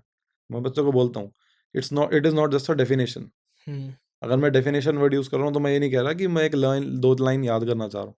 उसमें सब मीनिंग छुपा है उसका। तो उसको मैं ब्रेक करता हूँ उस चीज़ को कि पहले मैं बेस बनाऊँ। लेवल 1 में हम बेसिक क्वेश्चंस करेंगे ताकि हमें फॉर्मूले को अप्लाई करना आ जाए। ठीक है। लेवल 2 में उसका धीरे-धीरे लेवल बढ़ाएँगे। ठीक है। लेवल 3 पे उसको हम सिचुएशन बेस कर देंगे। जैसे आज की डेट में भी नॉर्मल जैसे पहले हमारे टाइम पे जो क्वेश्चंस आते थे, आज बहुत डिफरेंट है, लेवल बहुत अलग है। तो you are talking about physics right now? कोई भी सब्जेक्ट हो, ओके। सभी सब्जेक्ट्स में सीबीएसई ने, आईसीएसई ने क्या करा है, they have introduced competency based question. Okay. Competency का मतलब होता है कि आप रॉट लर्निंग नहीं कर रहे कि 10 सवाल करके जाऊंगा उसमें से आ जाएगा। वो क्वेश्चन को ट्विस्ट करेंगे लैंग्वेज को, कि आप उसको डीकोड कर पा रहे हो इजी लैंग्वेज में। क्वेश्चन वही है, पूछने का तरीका अलग है। ओके। है ना? कहते हैं doesn't matter what you speak, all that matters how you speak. Okay. Teacher सब वही पढ़ा रहे हैं, पढ़ाने का तरीका अलग है। सही बात है। सिमिलरली आप वही फिजिक्स पढ़ रहे हो जो बाकी बच्चा पढ़ रहा है, आपका तरीका अलग है उसको समझने का, अंडरस्टैंडिंग का। तो स्टेजेस हैं, स्टेप बाय स्टेप चलो। पहले बेस बिल्ड करो, फिर क्वेश्चंस की वैरायटी धीरे-धीरे बढ़ाते जाओ, और जितने क्वेश्चंस लगाओगे उतना आपका दिमाग चलेगा। सही बात है। इट्स एप्लीकेशन, इट्स नॉट कि मैं 10 क्वेश्चन कर जाऊँगा कि मुझे अब 10 क्वेश्चन होते हैं। आपको सोचने आना चाहिए मैं स्टार्ट कैसे करूँ न्यूमेरिकल को। ओके। अब न्यूमेरिकल कैसे सॉल्व होता है? न्यूमेरिकल पे इतना हुआ है। आपको आया है इस चीज़ पे डाउट कि न्यूमेरिकल कैसे सॉल्व करूँ मैं? मुझे 9-10 तक तो पढ़ा ही है आपने साइंस। भूल चुका हूँ मैं। चलो आप भूल हाँ, चुके हो, हाँ। लेकिन इतना तो आइडिया है कि बच्चे न्यूमेरिकल में या स्ट्रगल करते ही या होंगे, या राइट? सबसे पहले उनको मैं बोलता हूँ क्वेश्चन को 2 बार पढ़ो। ओके। बच्चे मिसरीड करते हैं क्वेश्चन। ओके। पढ़ा मुझे समझ में नहीं आया, जल्दी, सब चीज़ में जल्दी है ना हमें। जैसे मेरी जल्दी-जल्दी आजकल वन शॉट वीडियोज़ चल गई हैं। बच्चा कहता है एक वीडियो से मैं सीख लूँगा सब, ऐसे नहीं होता। वो रिवीजन हो सकती है। आप डेप्थ में टॉपिक को नहीं पढ़ सकते, यू नो? तो पहले आप गिवन लिखो, फिर आप देखो कि मेरी रिक्वायरमेंट क्या है, यूनिट्स को कन्वर्ट करो। एक पैटर्न बना लो। पहले मैं 2 बार क्वेश्चन पढ़ूँगा, फिर उसमें क्या-क्या गिवन है क्वांटिटीज़ वो लिखूँगा। देन मैं यूनिट्स चेक करूँगा मुझे कन्वर्ट तो नहीं करने। फिर मैं उसका फ़ॉर्मूला क्रैक करूँगा कि इस फ़ॉर्मूले से ये क्वेश्चन हो जाएगा। फिर सिम्प्लिफिकेशन है, मैथ्स है। उसको मुझे सही कर रखना है, मेरा आंसर आ जाएगा। और एक पॉजिटिव रखना है कि क्वेश्चन बना है तो आंसर आएगा। कई बार मेरी कोशिश रहती है बच्चे को मुश्किल क्वेश्चन होता है ना, मैं बोलता हूँ ये तो आसान है। ओके। क्योंकि मुश्किल तो उसको लगना ही है। अगर उसको मैंने थोड़ा कंफर्टेबल कर दिया तो उसको वैसे देखेगा वो, कि सर कह रहे हैं आसान है तो आसान ही होगा। तो मैं इसमें अगर आपसे ये पूछ रहा हूँ कि आईआईटी जाने के लिए बच्चे एम करते हैं, मेरे को आईआईटी जाना है, उसके लिए जेईई एग्ज़ाम हो गया आपके, यस, नीट हो गया, मेडिकल लाइन में जाना है, यस। तो सबके लिए आप प्रिपरेशन एक जैसी रखवाते हो कि अलग-अलग? नो, सी नीट का कंपैरेटिवली लेवल मैं नहीं कहूँगा कम है, ऑफ कोर्स बहुत बड़ा। 23 लाख बच्चों ने इस साल नीट दी है, सोचो। पहले नीट नहीं होता था, पहले एआईपीएमटी होता था, और एआईपीएमटी एम्स का अलग एग्ज़ाम होते थे। तो उन्होंने 2016 में एक एनटीए ने क्या किया, प्रपोज़ल रखा कि हम एक कॉमन एग्ज़ाम कराएँगे। नीट एक कॉमन एग्ज़ाम होता है मेडिकल के लिए, जिसमें 23 लाख बच्चा आज इस साल बैठा था। उसमें फिज़िक्स, केमिस्ट्री एंड बायो के क्वेश्चन्स आते हैं। 3 आवर्स मिलते हैं बच्चों को करने के लिए। जेईई मेन्स में भी सेम है। उसका एडवांस का तो पैटर्न हर साल चेंज होता है वैसे। एडवांस में तो अगर आपको आईआईटी में जाना है तो होता है। अब आईआईटी इंजीनियरिंग बेस्ड है, उससे मैथमेटिक्स पूरी है, तो उसका लेवल थोड़ा हार्ड है। फिज़िक्स तो बहुत हार्ड आती है, टेल यू। या फिज़िक्स सबसे मुश्किल सब्जेक्ट है, आप कह सकते हो उसमें। नीट में बायो भी है, मेडिकल आपके पास मैथ्स तो है नहीं, तो उसके मुकाबले तो लेवल उसका कम है। ओके। बट जेईई मेन्स की और नीट की फिज़िक्स, केमिस्ट्री की प्रिपरेशन सेम है। ओके। दोनों की प्रिपरेशन आप सेम कर रहे हो। हाँ, इसमें मैथ्स आ गया जेईई में, और नीट में बायो आ गई है। ओके। ये डिफरेंस है। तो लेवल लेकिन दोनों का आप सोचो ना, ऑल ओवर इंडिया एक ही कॉमन एग्जाम रखा हाँ, गया है, सही तो बात है। लेवल तो है। तो पूरे देश से बच्चे उस पे बिल्कुल। कम्पीट कर रहे हैं एक तरह उनको से। गवर्नमेंट मेडिकल कॉलेजेस मिलेंगे या जिनकी फीस कंपैरेटिवली कम होती है। हुँ। अदरवाइज आप डॉक्टर बनने जाओगे, आपको आज आपके वो 1 करोड़ रुपए चाहिए, कैन यू सही बिलीव? बात है। और आपको अपने 10-12 साल लाइफ के देने हैं to become a good doctor, अपने हुँ, मास्टर्स हुँ। को इंक्लूड करोगे। हुँ। तो यही चीज़ अगर आप एक बेस्ट कॉलेज से, एम्स में फिर आपकी जॉब लगेगी बेस्ट। आप बेस्ट कॉलेज से पढ़ाई करेंगे और नॉमिनल फी में करेंगे। जो लोग अफोर्ड नहीं कर सकते, सही बात तो है। वो एग्ज़ाम क्लियर करेंगे, right? And you will be a best doctor या ऑफ द कंट्री। बट इसी पे अगर मैं आईआईटी पे चलता हूँ, काफ़ी इंजीनियरिंग स्टूडेंट्स होते हैं जो ये सोचते हैं कि आईआईटी नहीं क्रैक हो पाया तो हमारा करियर ख़राब। हुँ, तो ऐसा होता है क्या? क्योंकि आपने भी आईआईटी ना हुँ, करे तो हुँ। आपने एमडीयू से करा था मेरे ख्याल से। तो उनको थोड़ा समझाइए आप। देखो, पहले तो ये था कि अभी भी काफ़ी लोगों को ये लगता है कि अगर मैंने नॉन मेडिकल लिया ना, हुँ। तो मुझे आईआईटी का एग्ज़ाम ही देना है। ओके। ऑल्दो काफ़ी बच्चे अवेयर हो चुके हैं कि there are like many other options. आपके पास एक एग्जाम नहीं, आपके पास और एग्जाम्स हैं। ओके आप एनडीए भी दे सकते हो, ओके नेशनल डिफेंस एकेडमी, या अगर आपको सर्व करना है नेशन को, और टेक्निकल फील्ड में भी जा सकते हो आप। जैसे मैंने एनडीए तो नहीं, मैंने इंडियन नेवी का मेरा इंटरव्यू दिया था, मेरा 3rd राउंड रह गया था, तो उसमें मैं एज अ टेक्निकल इंजीनियर जाता। Okay right. NDA national defence academy का अपना अलग एग्जाम होता है, जिसमें आप गर्ल्स भी दे सकते हैं, पहले गर्ल्स का नहीं था, कुछ ओके सालों से गर्ल्स का भी हो गया। राइट। तो एनडीए ऑप्शन एक आपके पास है, सीयूईटी का ऑप्शन है। देखो पहले ना दिल्ली यूनिवर्सिटी में 12th के मार्क्स के बेसिस पे होती थी एडमिशन्स, ओके हाँ भाई एक कट ऑफ निकलती थी, 12th में इतने मार्क्स आए, कॉमर्स का बच्चा मेजोरिटी वहाँ पे जाता था, आर्ट्स का, कॉमर्स का। अब उन्होंने कहा पूरी दिल्ली यूनिवर्सिटी के लिए कॉमन एंट्रेंस एग्जाम रखा जाए, okay which is CUET. Okay right, common university entrance test. ठीक है आप हर फील्ड में जा सकते हो, हर हम्म मतलब आपके पास डीयू में जितने, दिल्ली में जितने भी कॉलेजेस हैं, डिपेंडिंग अपन आपके पास सब्जेक्ट क्या है, सब्जेक्ट आप चूज करोगे, आप उसका एंट्रेंस दोगे और आपको एक अच्छा कॉलेज मिलेगा। ओके कुछ बच्चों ने सीयूईटी के थ्रू दिल्ली कॉलेज लेके आईआईटी से बड़ा पैकेज भी उठाया है। ओके मैं आपको बताऊं, जिस कॉलेज से मैंने किया है वहां से भी लोग शायद आईआईटीएन से ज्यादा कमा रहे हैं। आप आईआईटी में एंटर नहीं कर पाए, लेकिन आप जहाँ भी एंटर करें, आपने अपना स्किल इतना डेवलप करा, और अपनी मास्टर्स में आपने कहीं और अच्छी जगह से कर ली बेटर, आपने मास्टर्स का फिर एक एंट्रेंस एग्जाम दिया। जैसे आपको आईआईटी का होता है फॉर योर इंजीनियरिंग, गेट का होता है एमटेक के लिए, ओके बीटेक के बाद एमटेक होता है। एमबीए वाले एम्स का रखते हैं, ये सॉरी आपका कैट का रखते हैं, ओके आईआईएम के लिए, सॉरी आईआईएम कहना चाहता मैं। कैट का जो एग्जाम है दैट इज फॉर एमबीए। ठीक है कैट के एग्जाम में आईआईटियंस बैठते हैं, ओके वो एमबीए के लिए है। वो पोस्ट ग्रेजुएशन का एग्जाम है। अगर आप ग्रेजुएशन में मान लो फॉर एनी रीजन नहीं कर पाए, वहाँ पे भीड़ भी कम है। सही बात आपने है अपने ग्रेजुएशन में मोटिवेशन आ गई, आपको लोग अच्छे मिल गए, आपको मोटिवेशन मिल गया, आपने अपने स्किल पे काम कर लिया, आपने प्रोजेक्ट्स बना लिए, अच्छी वर्कशॉप्स अटेंड कर लिया, आपको बहुत मोटिवेशन बट आ गया। बच्चों का ये होता है ना, जैसे वो एक सीरीज है कोटा फैक्ट्री करके है हमने, हाँ उसमें एक पॉइंट बताया ना, बच्चों को ऐसा लगता है आईआईटी नहीं तो कुछ भी नहीं, उनको आईआईटी का टैग चाहिए एक्चुअली। यार, कुछ ये बच्चे है कि आईआईटी नहीं? में चले जाते हैं, वहां से भी छोड़ आते हैं। नहीं नहीं, ये चीज़ रियलिटी है कि नहीं, कि आईआईटी का टैग बच्चे उसके लिए पागल ज़्यादा है रेदर देन मैंने आपको बिकमिंग एन पहले भी बोला इंजीनियर। था कि इंजीनियरिंग की डिग्री और इंजीनियर में फर्क है। हम्म आईआईटी में एंटर करना और एक आईआईटी स्किल्ड ग्रेजुएट होना, दो डिफरेंस है। या I am understanding your point, but I am saying कि बच्चों में ये मिथ है कि नहीं है कि उनको, बिल्कुल है, है कईयों ना, को है। बस वही मैं पूछ रहा था। अब देखो ना, कईयों को ब्रांड्स का होता है हम्म कि मेरी ब्रांड दिखनी चाहिए, मेरी या टी शर्ट पे ये लोगो दिखना चाहिए, या वो चीज़ है। अब नो डाउट आपने मेहनत करी है, आप अगर पहुंचे हो तो आप बहुत डिजर्विंग हो, हम्म आपकी वो चीज़ बोलेगी। अगर आपकी टी शर्ट पे आईआईटी लिखा है तो वो एक बहुत बड़ी बात है, आपको कुछ बोलने की जरूरत नहीं है, वो हम्म टैग ही बोल देगा। बट उसके बाद भी तो लाइफ है, हम्म एंटर करना और निभाना दो बातें हैं। स्ट्रीम आप कोई भी ले सकते हो 10th के बाद, या निभाना आपको जो है वो एक टास्क है। जैसे सब कुछ अब आजकल ऑनलाइन जा रहा है, ऑनलाइन चीज़ें शिफ्ट हो रही है, तो पढ़ाई ऑनलाइन बेटर हो रही है कि बच्चों को समझ आ पा रहा है, जितने भी ये हम्म। सिस्टम खुल चुके हैं, एक तरह के लोग आ चुके हैं ऑनलाइन पढ़ाने के लिए, हाँ, बच्चों को समझ आ भी पा रहा है वो सब नहीं। देखो मेनली कोरोना में ही आई थी चीज़ें, राइट। या कोरोना में सब लोग घर थे, अब कहीं पे कोचिंग जा नहीं सकते, क्लासेस स्कूल से भी चल रही हैं तो ऑनलाइन चल रही हैं। ऑनलाइन में अलग, अब देखो सब बच्चों के साथ अलग अलग चैलेंजेस हैं। मैं आपको एग्जांपल देता हूँ, अभी एक बच्चा था, उसने ऑफलाइन सेंटर ज्वाइन किया, फिजिक्स वाला लेट से, बट उसको वहाँ समझ में नहीं आया। तो मैं ओके ये नहीं कहूँगा कि वो गलत है। जब वो बच्चा मेरे पास आया, मुझे पता लगा उसके बेसिक्स इतने वीक थे कि उसके लिए वो अडेप्ट नहीं कर पाया उसमें डायरेक्ट। एक चीज़ ये हो गई, एक फेज़ ये है। दूसरा, ऑनलाइन में देखो सब्जेक्टिव होता है ये, आपको बढ़िया लग सकता है, दूसरे को नहीं लग सकता, डिपेंडिंग अपॉन आपका माइंडसेट क्या है। अब जैसे मैं हूँ, मुझे कुछ स्किल सीखनी होती है, मुझे ऑनलाइन बेस्ट लगता है, मुझे ओके कहीं जाना नहीं पड़ा, फ्लेक्सिबिलिटी है, ओके जब चाहे मैं वीडियो देख सकता हूँ। आजकल इतने लोगों ने इतने रिसोर्सेज डाले हैं, तो अगर आप एक लर्निंग ग्रोथ माइंडसेट रखते हो तो आपको कहीं जाने की नीड नहीं है, आप डिसिप्लिन रखते हो, तो सेल्फ डिसिप्लिन का रोल है यहाँ पे। ओके अब आप एक ऑनलाइन कोर्स ज्वाइन करते हो, मान लो आप उसके दो रीज़न थे आने के ऑनलाइन। पहला, वो ज़्यादा तक लोगों को पहुँच पाएँ। सेकंड, वो ऑनलाइन होंगे तो क्योंकि ज़्यादा, अब जैसे ये ऑनलाइन प्लेटफॉर्म है फिजिक्स वाला, इनके पास 65 लाख स्टूडेंट्स है, कैन यू बिलीव, ऑनलाइन। क्योंकि इनके पास 200 चैनल हैं। आप कोई एग्जाम का नाम लो जो इंडिया में होता है, और एलकेजी टीचर्स से कितने हैं 12, इनके पास? सोच लो कितने टीचर्स होंगे।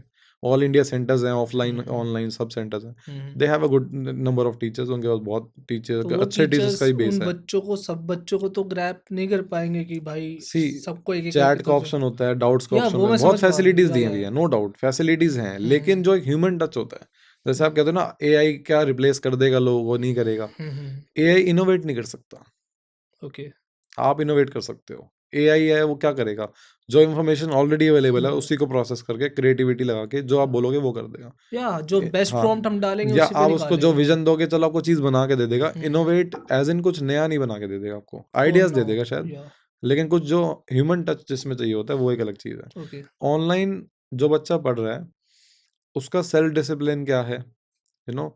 कई बार क्या होता है ना कि हम क्लास में एक टीचर के लिए जाते हैं जो फिजिकली, अब मान लो आपका फेवरेट एक्टर कौन है, mine is right now is चलो अक्षय खन्ना। सॉरी अक्षय अक्षय खन्ना खन्ना, आपने या धुरंधर देखी थी तो वो ना ना, आपको मेरा उससे बहुत भी पहले पहले से से है, ग्रेट। हलचल वलचल हंगामा आपने मूवी देखी थी। देखी, बढ़िया लगा या, आपको, या, किसी दिन आपको पर्सनली मिल गया वो, हम्म उसमें डिफरेंस आएगा आपके एक्सपीरियंस में, या अपने जो टीवी पे हाँ देखा उसको, पर्सनल मिलेगा तो हाँ आपके अलग लिए बात बहुत है बड़ा फैक्टर या होगा कि यार मैं तो आज पर्सनली मिला, यू नो। आप हम्म 10 लोगों को बताओगे तो को पता मैं उनसे मिला आज, हम्म आप 2-3 आप उनसे मिनट बात कर ली तो आपके लिए वो लाइफ चेंजिंग मोमेंट रहेगा कि मैं ये हम्म पूरी लाइफ अपनी याद रखूंगा चीज़ को।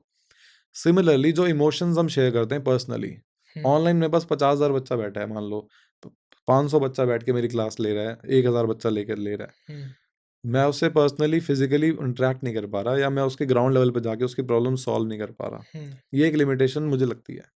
जैसे फॉर एग्जांपल बच्चे जो मेरे पास आते हैं, अगर उनकी, अब वो लिख रहा है, मैं साथ साथ देख रहा हूँ कि बच्चा गलत लिख रहा है सही लिख रहा है, तो उसको पर्सनल जो अटेंशन दे रहा हूँ, उसको गाइड कर रहा हूँ, वो चीज़ें कर रहा हूँ, वो शायद ऑनलाइन में नहीं कर पाऊंगा।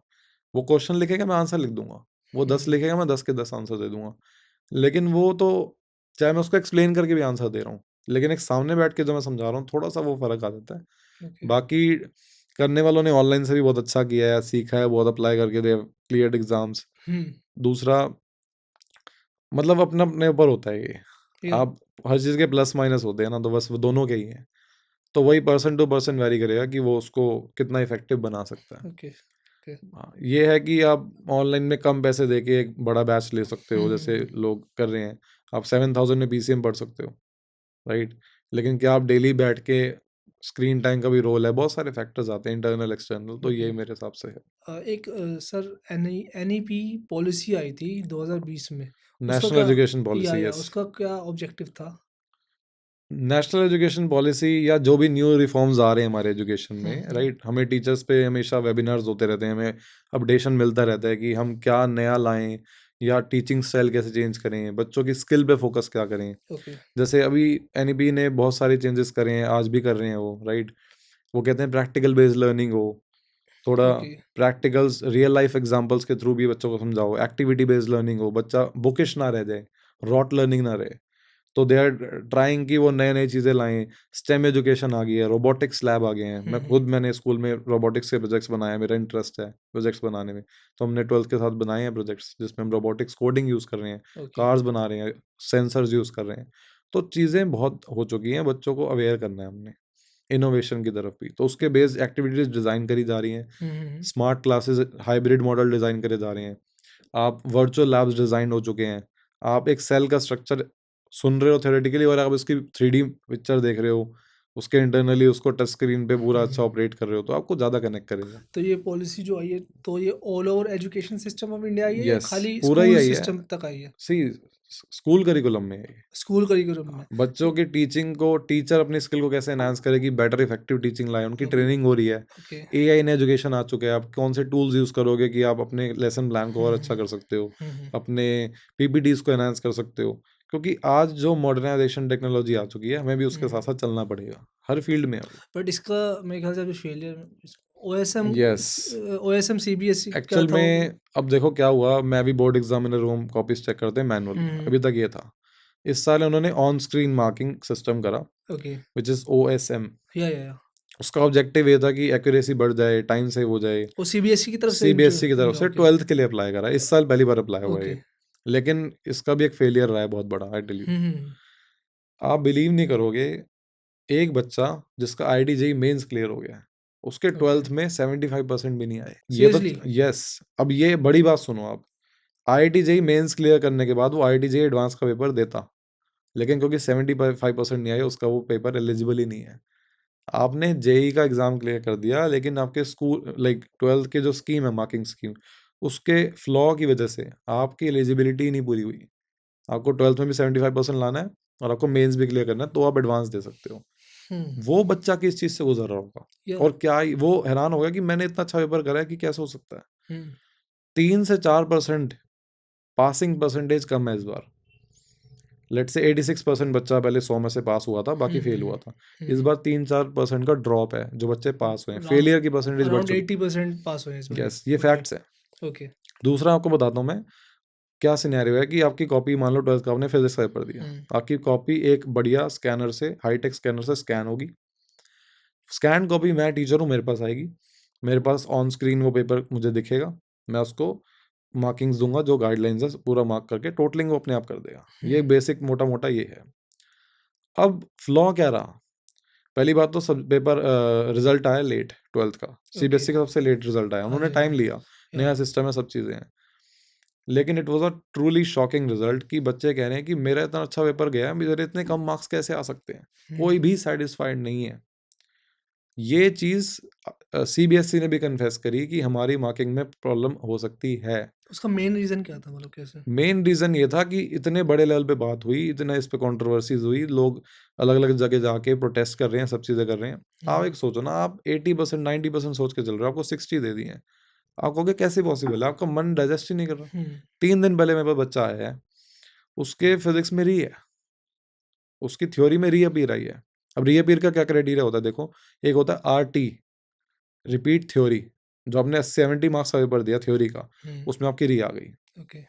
एक होता है आरपी, प्रैक्टिकल एग्जाम में आ गई। अगर आपकी 1 या 2 एग्जाम में री आती है, टोटल 5 होते हैं, 1 में आती है तो कंपार्टमेंट का एग्जाम दोगे, 2 में आती है, ठीक है, या 2 से ज़्यादा में आती है तो आप पूरा साल रिपीट करोगे, राइट, ये चीज़ है। 33% से कम आएगी तो वो री माना जाता है। वो कह रहा है कि मेरे 13 नंबर लगाए हुए हैं 70 में से। वो बच्चा जो टॉपर रहा है 11-12 तक स्कूल में, मैं ये नहीं कहूँगा कि टॉप 5 में रहा है एटलीस्ट वो, उसके 13 नंबर लगे हुए हैं, उसको डाइजेस्ट ही नहीं हो रहा, उसका इतना मोरल डाउन हो गया, है ना। तो वो जो एरर क्या था उसका, मतलब? आप बिलीव नहीं करोगे, मुझे 2-3 चीज़ें ऐसी पता लगी हैं, मैं शॉक था। जो ये लोग कह रहे हैं कि हाईटेक स्कैनिंग, टीचर्स के कन्फेशंस मैंने सुने हैं। मेरे कोई एक नोन है, उनके किसी फैमिली में एक पर्सन की ड्यूटी लगी थी, कैन यू बिलीव, स्कैनिंग में।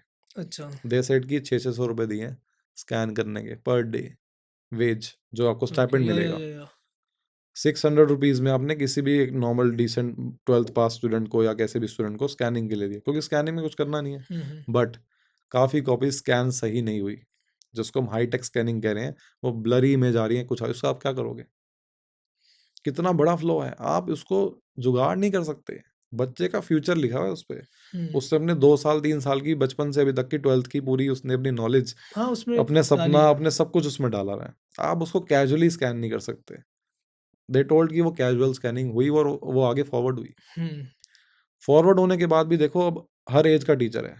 कोई, अब जैसे मेरी इतनी एज नहीं है, मैं 30s में हूँ, let's say I M 30, let's say, तो मैं थोड़ा टेक्नोलॉजी से ठीक हूँ, मुझे नॉलेज है, तो मैं अच्छा कर लूँगा मेरे, क्योंकि अभी हमारी इतनी एज नहीं है और हम टेक फ्रेंडली होते हैं इस एज में जनरली।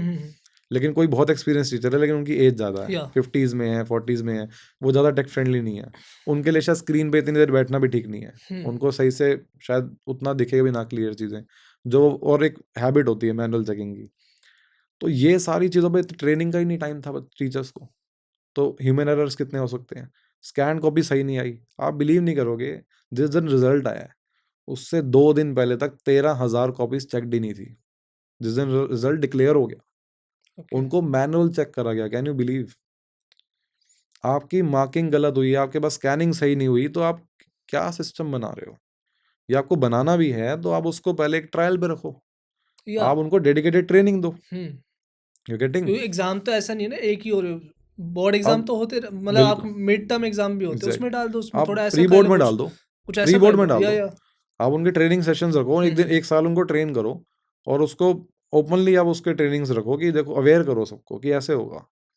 आप क्योंकि कम टाइम में ये चीज़, ये तो गलत है, क्योंकि ये तो सीधा बात हो गई एमबीबीएस स्टूडेंट को बोले सीधा किसी पेशेंट को जाके तू यस, वो अभी कर वो ले, उतना उसमें उसका हाथ सर्जरी इतना कर ले। साफ नहीं है, या इतना उसको टेक्निकली इतना साउंड नहीं है वो, हम्म। तो ये बहुत बड़ा एरर है। हम्म। तो यही हुआ, फिर उन्होंने अपनी गलती मानी, उन्होंने रीवैल्यूएशन रखी कि आप अपना पेपर दोबारा चेक करा सकते हो, हम्म। जहाँ मार्क्स बढ़ेंगे हम बढ़ाएंगे। ठीक है। उसकी 700 रुपये फीस होती थी, उन्होंने 100 रुपये कर दी। आपकी गलती है ना, हम्म। तो ही आप कर रहे हो। आपकी जो फीस है आप उसको कम कर सकते हो, 700 से 100 ला सकते हो, मतलब आपने कहीं ना कहीं कमी है। आप ये नहीं कह सकते हम सपोर्ट करने के पॉइंट ऑफ व्यू से, और इस चीज़ को आप एज अ जोक या उसको आप नहीं कैजुअली नहीं ले ले सकते, सकते। किसी की लाइफ है वो। आप एक बात सोचो, जिसके कम नंबर आ गए, उसने हम्म। प्रेशर में आ गया कुछ करके वो गलत कदम उठा लिया, तो क्या हम्म। करोगे आप? तो इतने ऐसे आप कुछ उसको, केसेस आए हैं वैसे? बिल्कुल आए हैं, ओके। बच्चे बहुत ट्रॉमाटाइज्ड हैं, बच्चे इतने डिसहार्टेंड हैं, वो डिप्रेशन में, बच्चा डिप्रेशन में क्यों जा रहा है? एक तो वो इतना प्रेशराइज है, साइंस का स्टूडेंट मान लो है, फिजिक्स का रिजल्ट बहुत बेकार गया। अब देखो, टीचर ने ही मेहनत करी है, बच्चे ने ही मेहनत करी है। हम्म। अब कहीं ना कहीं हमारे पे भी तो डाउट आता है ना यार, आपके बच्चे के मार्क्स नहीं आए। अगर आप एक ठीक ठाक पढ़ा लेते हो तो हर बंदा ये सोचता है कि इनके तो बच्चे 90 प्लस ही लाएंगे। हम्म। यू नो मैं कोई मिरेकल नहीं कर सकता, मैं पूरी मेहनत कर सकता हूँ, बच्चा भी मेहनत कर सकता है, लेकिन अगर सिस्टम में ही फेलियर है तो मैं क्या करूँगा? तो जब वो बच्चे के मार्क्स आए तब अ, आपका एनकाउंटर उनके पेरेंट्स के साथ हुआ तो वो कुछ? अभी भी अमेज्ड है, उनको समझ नहीं आ रहा, तो वो कह रहे हैं कि सर इसका प्रोसेस क्या है, क्या नहीं होगा।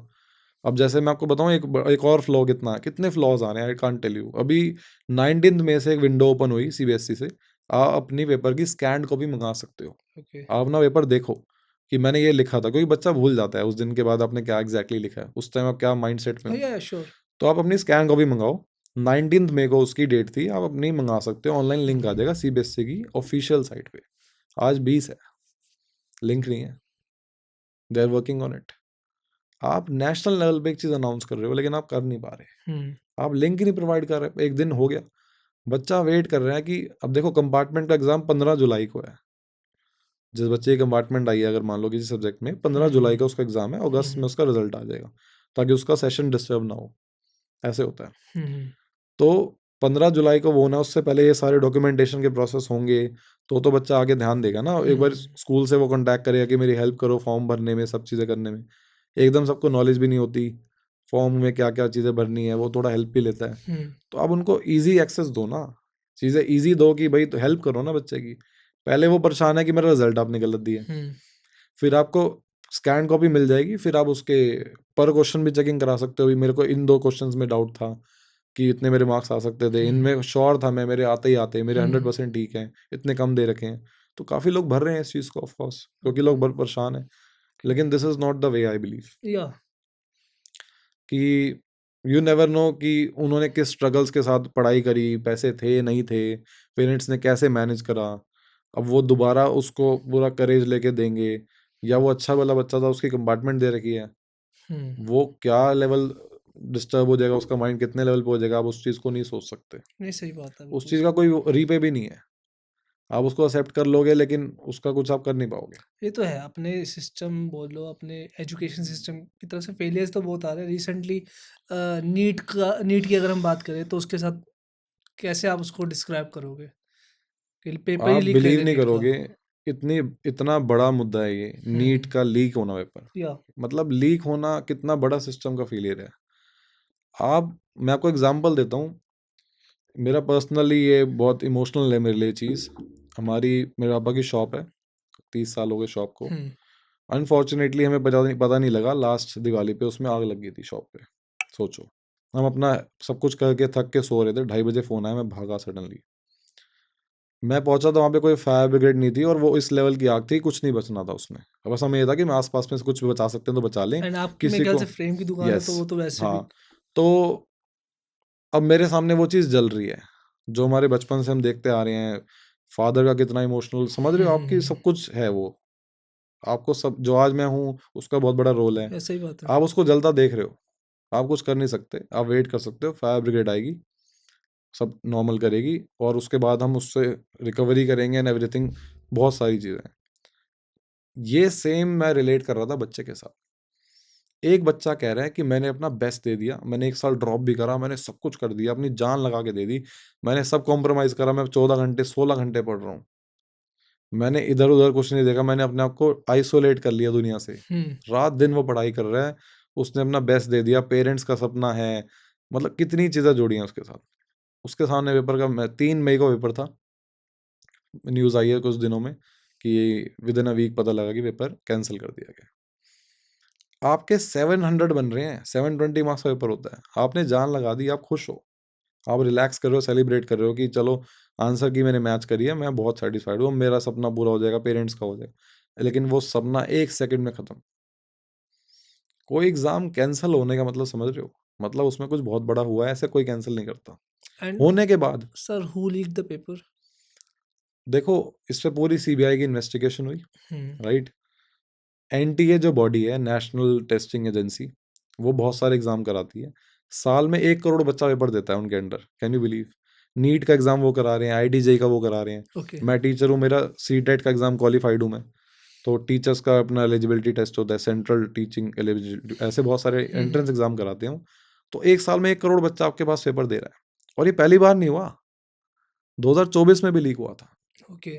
2016 में जो एनटीए है वो पिक्चर में आई थी, पहले अलग-अलग एग्ज़ाम होते थे। उन्होंने बोला एक एग्ज़ाम होगा नीट का, ओके। कॉमन, आपको ओके। मेडिकल का एग्ज़ाम देना, तो उसके रैंक के बेसिस पे आपको कॉलेज मिलेगा, जैसे आईआईटी-जेईई का होता है, राइट? अब आप ये सोचो, कहते हैं ना कि अंदर से चीज़ें खोखली हो रही हैं सिस्टम में। जो लोग एनटीए का पार्ट है, उन्होंने लीक करा पेपर। ओके। सेम ऑर्गेनाइजेशन जिसके बारे में खान सर कह रहे हैं कि इसको खान सर कह रहे हैं, बड़े-बड़े जो टेररिस्ट, एग्ज़ैक्टली, वही वाले ना? खान सर, अलग सर, जितने भी बड़े एजुकेटर्स हाँ हैं, जी, हाँ जी। जो टीचिंग फील्ड में हैं, जो मैं ज चलो वो तो उनका एक एडटेक बड़ी कंपनीज़ हैं, हम्म, उनके पास एक प्लेटफ़ॉर्म बड़ा है। उनके पास जो बच्चे पढ़ रहे हैं वो एक्चुअल नीट की तैयारी, बहुत सारे हज़ारों बच्चे उनके अंडर पढ़ रहे हैं। एलन कोचिंग है, कोटा जो आपने बताया, जितने भी ये बड़े-बड़े हम्म, जहाँ पे बहुत सारा बच्चा जाके पढ़ता है डेडिकेटेड, जहाँ प्रॉपर इसी चीज़ की प्रिपरेशन होती है। हम्म। बहुत डिस्टर्बिंग है ऑफ़कोर्स। आप एक उम्मीद से पूरा साल आप भी मेहनत करते हो, बच्चे के साथ मिल के। अकेले बच्चे की जर्नी नहीं है, आपकी भी है। सही बात उसका है। सपना आपका सपना है। वो डॉक्टर बनेगा, आप जो उतनी खुशी आपको भी होगी जितनी उसको होगी। फिर कई बार हम बल्कि टीचर से ज़्यादा कनेक्टेड होते हैं। सब रोए हैं, सब, क्योंकि उनके पास जो लोग पहुँचे हैं, आप सोचो इसका इम्पैक्ट कितना है। 5 बच्चों ने सुसाइड करा। Can you believe? मतलब एक सिस्टम का फेलियर, एक बच्चा जो जा रहा है ना, वो, आप सोचो ना, उसकी 21 साल की एज है एक बच्चे की। कोई गोवा से एक बच्चा है, उसकी डेथ हो गई। वो कह रहा है मैंने अपनी जान लगा दी। मेरा ये लास्ट मौका था, मैंने ड्रॉप भी करा, मैंने सब कुछ कर दिया। इसके बाद पेरेंट्स का भी थोड़ा प्रेशर था, सब चीज़ें होती हैं। उसके बाद वो स्ट्रगल करके अच्छा कर पा रहा है, उसका 650 का स्कोर बन रहा था। हम्म, उसको फाइनली था मैं डॉक्टर बन जाऊँगा। सडनली वो चीज़ खत्म हो जाए, जैसे मैंने बोला ना मैं अपने सामने जलती हुई चीज़ देख रहा हूँ, हम्म। शॉप का मैंने बताया आपको। वो उसने वही देखा, वो क्या करेगा? वो कहेगा मेरी तो दुनिया ही खत्म हो गई है। इसके बाद मेरे पास चांस ही नहीं था, मेरी एज निकल रही है, मेरा ये है, वो है, इतना प्रेशर था, इसके बाद मेरे पास चांस ही नहीं था। वो क्या करेगा? वो होपलेस है, वो हेल्पलेस है। उस डिप्रेशन में वो गलत स्टेप लिया उन्होंने। उसकी रिकवरी कोई कर सकता है? कोई नहीं कर सकता। नहीं। ये कह रहे हैं कि नेक्स्ट टाइम हम ऑनलाइन कंडक्ट करेंगे, सीबीटी करेंगे। ये ऑफलाइन होता था, जेईई का ऑनलाइन होता है, कंप्यूटर बेस्ड टेस्ट होता है वो। अब ये कह रहे हैं कि हम नेक्स्ट ईयर से कंप्यूटर पे इसको, कंप्यूटर बेस्ड टेस्ट होगा, क्वेश्चंस स्क्रीन पे आएँगे, सेंटर्स होंगे। उसमें भी सर्वर डाउन हो जाते हैं। पहले भी हुआ है इनके साथ। सर्वर पिछले डाउन हो सकते हैं सर, सर आपने जैसे वो पिछले बताया 10 वो। सालों में 89 पेपर लीक हुए हैं, कैन यू बिलीव? सर आपने उसका एग्जांपल दिया था ओबीएस वाले का, वो भी बिल्कुल, बच्चे ट्राई कर सकते बिल्कुल। हैं। यार अब आप कह रहे हो एआई इतना आगे बढ़ चुका है, या टेक्नोलॉजी बढ़ चुकी है, उनके या लिए नहीं बढ़ी, सही बात हैकर्स है। के लिए नहीं बढ़ी। ये भी तो हुआ है ना, प्रेस में कितने लोग इन्वॉल्व्ड हैं, महाराष्ट्र से एक पर्सन है, वो इन्वॉल्व्ड है। मैं तो कह रहा हूँ चलो सीबीआई ने इन्वेस्टिगेशन करी, इनको पकड़ा, क्या एक्शन होगा? उन्होंने कहा हम रिस्पॉन्सिबिलिटी लेते हैं कि ज़ीरो एरर के साथ चलेंगे। हम्म। आप बच्चे की जान कैसे लौटाओगे? उस लॉस का कैसे कंपनसेशन करोगे? जिनके फैमिली का बच्चा गया है, उसका तो सब कुछ गया है। उसने तो अभी लाइफ ही नहीं देखी, उसने देखनी थी। पहले वो इस ट्रैप में फँसा कि तैयारी करनी है, ये करनी है, वो हम्म। करना है ना? तो बहुत प्रेशराइज़ भी नहीं करना चाहिए पेरेंट्स को, मुझे तो ये लगता है। ओके। और ये, मतलब ये सिचुएशन आ जाए कि इतना बड़ा फेलियर हो जाए। खान सर कह रहे हैं टेररिस्ट हैं, क्यों नहीं बोलेंगे वो? सबका अलग-अलग, इतने डिस्टर्ब्ड हैं लोग, आपको, आपका एक बच्चा पढ़ रहा है, उसके साथ ऐसा हो जाए, आपको कितना लगेगा? चाहे वो मेरे से नहीं पढ़ा हुआ बच्चा, लेकिन मैं डेली बच्चों के साथ हूँ, उनको पढ़ा रहा हूँ, मैं या कनेक्ट कर रहा सही हूँ, बात और है। कोई भी पर्सन है, इट्स नॉट अबाउट वो स्टूडेंट है, मैं टीचर हूँ, आपको भी बुरा लगेगा, आपको मैं बताऊँगा। सभी के लिए डिस्टर्बिंग है, और फैमिली को तो लॉस आप कंपनसेट कर सर ही नहीं आपने सकते। किसी चीज़ के लिए इतनी मेहनत करी हो और उसके बाद आपके पास कोई ऑप्शन ना दिख रहा हो, एग्ज़ैक्टली। तो आप क्या ही आपका थॉट प्रोसेस रहेगा। और ये कह रहे हैं कि हम अब इस चीज़ को रिस्पॉन्सिबिलिटी लेते हैं, ये करते हैं, वो करते हैं। आप पिछले 10 सालों में 89 पेपर लीक हुए हैं। हम्म 2024 में लीक हुआ था, कुछ ग्रेस मार्क्स दे दिए इन्होंने।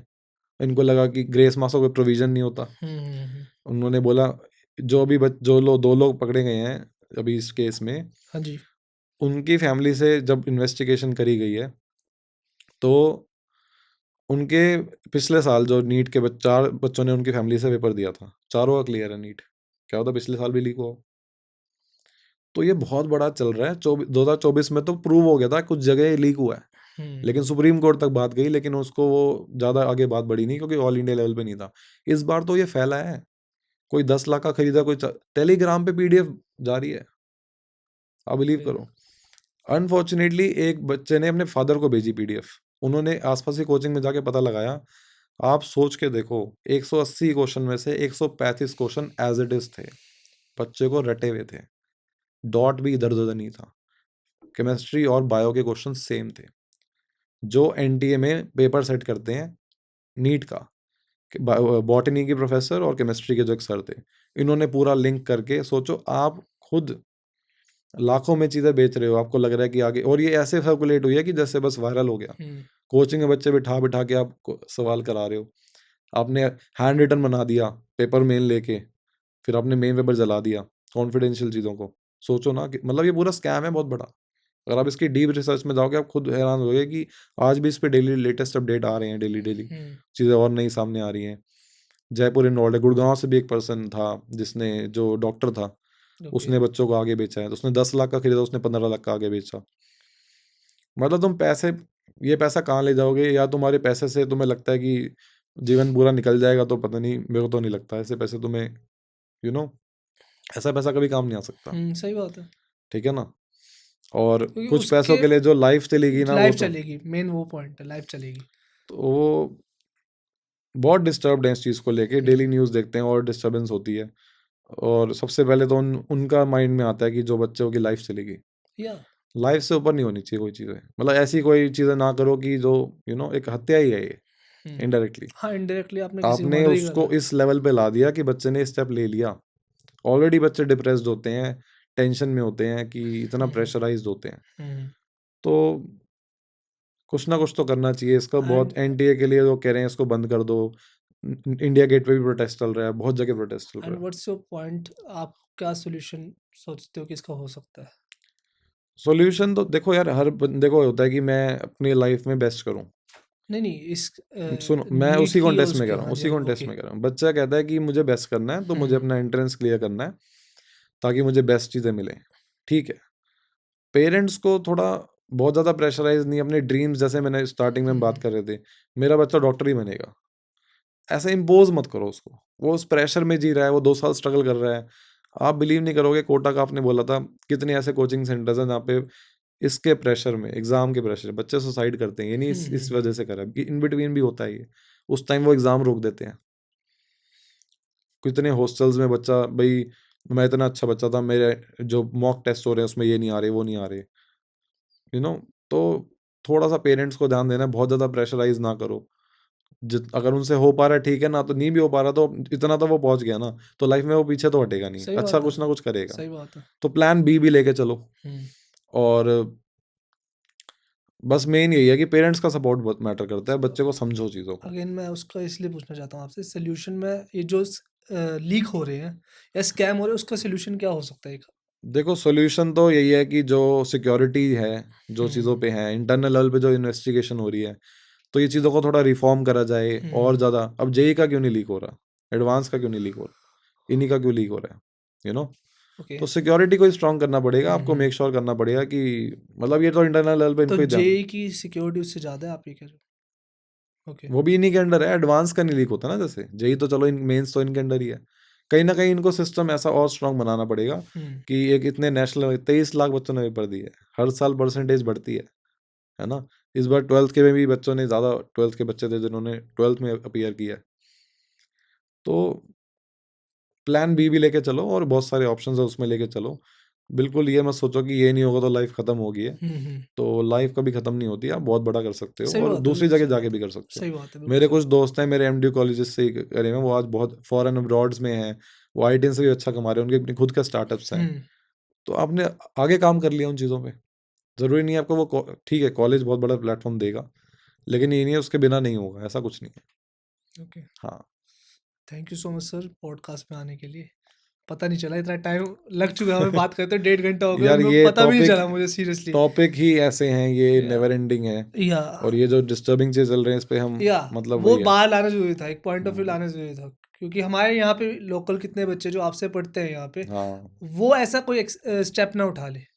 वो भी था, साथ में एक सही गाइडेंस भी देनी थी। तो thank you hmm. So much मेरे पॉडकास्ट में Thank आने you के लिए for sir. inviting me. It was a great time with you. Thank you so much sir. चलो, बाय बाय गाइस।